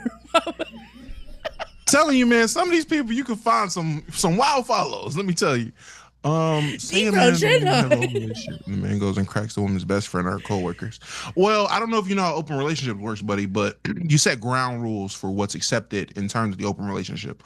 So if she didn't set the ground rules that best friend / coworker / whoever is off limits, then he's not wrong. No, she shouldn't leave him. Also, you can't just because you have an open relationship doesn't mean that you don't communicate who you're about to have sexual intercourse. Facts. I don't know. You it means you definitely say and not keep tabs, but be very open and upfront about what you're doing and who you're doing it with. If you're doing it in secrecy, that is still cheating. Kamani George for $2. Zion's son or Meg daughter? Meg daughter. No questions asked. Zion, come on now. The last Zion thing. And if you say Zion's son, somebody needs to clip it because there's gonna be another that comes out. That last shit with the woman at the Mississippi room and all this other stuff like that. Oh yeah. Just filming a film. I thought you were talking about the Gatorade bottles in the bathroom. Nah, we passed that. Yeah, we passed that. That's crazy. We talk about him turning on the electrical fireplace. Us, man, there's no way Zion is just how don't he notice this stuff happening? Him, hey babe, with the camera. Oh damn, he you recorded me. Oh, he don't care. He don't care. Yeah, no, come on. With all that being said, Zion's son still. That's just you horny, bro. That's cool. I'll take horny over stupid any day. He impregnating some of them too, though. Ooh, horny and stupid. Come on, bro. Come on. Give me Meg daughter. Give me Meg. No, Zion's son. I got 2 daughters. Zion's son. No. I'll spin it. I don't have a son. 6 foot? Yes, I do think both of my daughters are going to be 6 feet. Yes, I actually do. They are still tall for their ages. I take my kids to the park. They're 6, 7, 8-year-olds, the same height as my daughter, bro. She's going to be tall. That guy for real for $2. Anthony Davis and D'Lo was snitching. I forgot about AD. Yeah, Definitely no. It was D'Lo. AD got traded. Klay said throw D'Lo in there and fuck him. Throw him in that trade. Thunder 404 for $2. I'm glad he cheated on you. Damo, April 27, 2026. I am. Send it to her. Droopy for $2. W. Klay, we all know Omar loves cheating activities. I don't. So, shouts out to Thunder for $5. He's on fire. Another gender war has started. Team Klay or Team Meg? Come on now, you're 30. What are we doing? Where are the children at, man? Endorphin sauce for $10. At 30? I yo, Damo, stop. Yo, stop, bro. Don't do that. Don't do that. Don't do that, bro. Don't do that. I gotta clear the mud on Dyson's name. I mean, we saw him in person, gang. He has the best net rating on the Hawks. The net rating gimmick. Okay. His finishing at the rim needs to improve, but he's not ass. Nah is the 5th worst net rating in the whole playoffs, by the way. Mikal is 2nd. I mean, that's fine. The Hawks lost, so I don't know what to tell you. And I seen it with my own eyes. He's a let him shoot guy. Key D's becomes a member. He's on fire. For 3 months, says Damo, what's your thoughts on Luka rant your guy Chris Smoove went on? So happy that fraud is being called out by the internet in some fashion, because I was just wondering what it would take for y'all to see the light. And obviously it was Luka's defense. Crazy enough. Crazy enough. He didn't even say nothing crazy. Bryce XP for becoming a member for 32 months or 23 months. He's on fire. Says the gift emotes are new stream features for live streaming, Omar. How do we profit? Shouts out to Darren Saintis Shouts out to Darren Saintis for becoming a member for 15 months. He's on fire. Next members pod, y'all do your favorite Jersey Joe dances. No, we're giving our real thoughts on Meg. That's what we're doing next members pod. Oh, I thought you meant real thoughts on Jersey Joe. I'm about to say, I actually came to this conclusion. You can do the Jersey Joe dance to any song. Yo, you know who's funny as fuck now? The Rizzler. Zeddy? The Rizzler is hilarious, y'all. Buddy coming into his own. Yeah. He's fucking hilarious. Ladies and gentlemen, this has been another episode of Let's Keep It a Buck podcast. Yeah. Well, with that being said, Damo, say goodbye to the people, man. Oh, man. All right, Chaz, be your my favorite midnight snack, and we will be back very soon, man. Go check out the new channel, man. Me and my girl been posting up there, did a stream, got some shorts up. Shit's cool. We're trying to get to 500 subs. We're at 200. Everything's been pretty well. I'm actually really impressed. She is taking this shit serious. She's on it. I'm proud of my baby. Be so say goodbye to the people, man. Peace out, y'all. Appreciate y'all for coming through. Shout out to everyone who showed love today. Yeah, Jalen Duren just got baptized. That's crazy. Tough. So tough. Shout out to everybody who showed up and showed out. You know, spent your hard-earned eyes and your hard-earned dollars with us. You could have been anywhere right now watching these playoff games, tuning into Twitter Space, all these different things, but you decided to spend it here, and we are thankful. Y'all know what I'm gonna say. I actually am getting back to it. New videos every single day. I got 2 videos going up for the WNBA channel this week, and my main channel is going crazy, same as always. I do also have a special live stream tomorrow with FD Signifier. We'll be talking about football and other things. I'm back into football for some reason. Yeah, other than that, we will catch you guys on Wednesday. But until then, bye guys.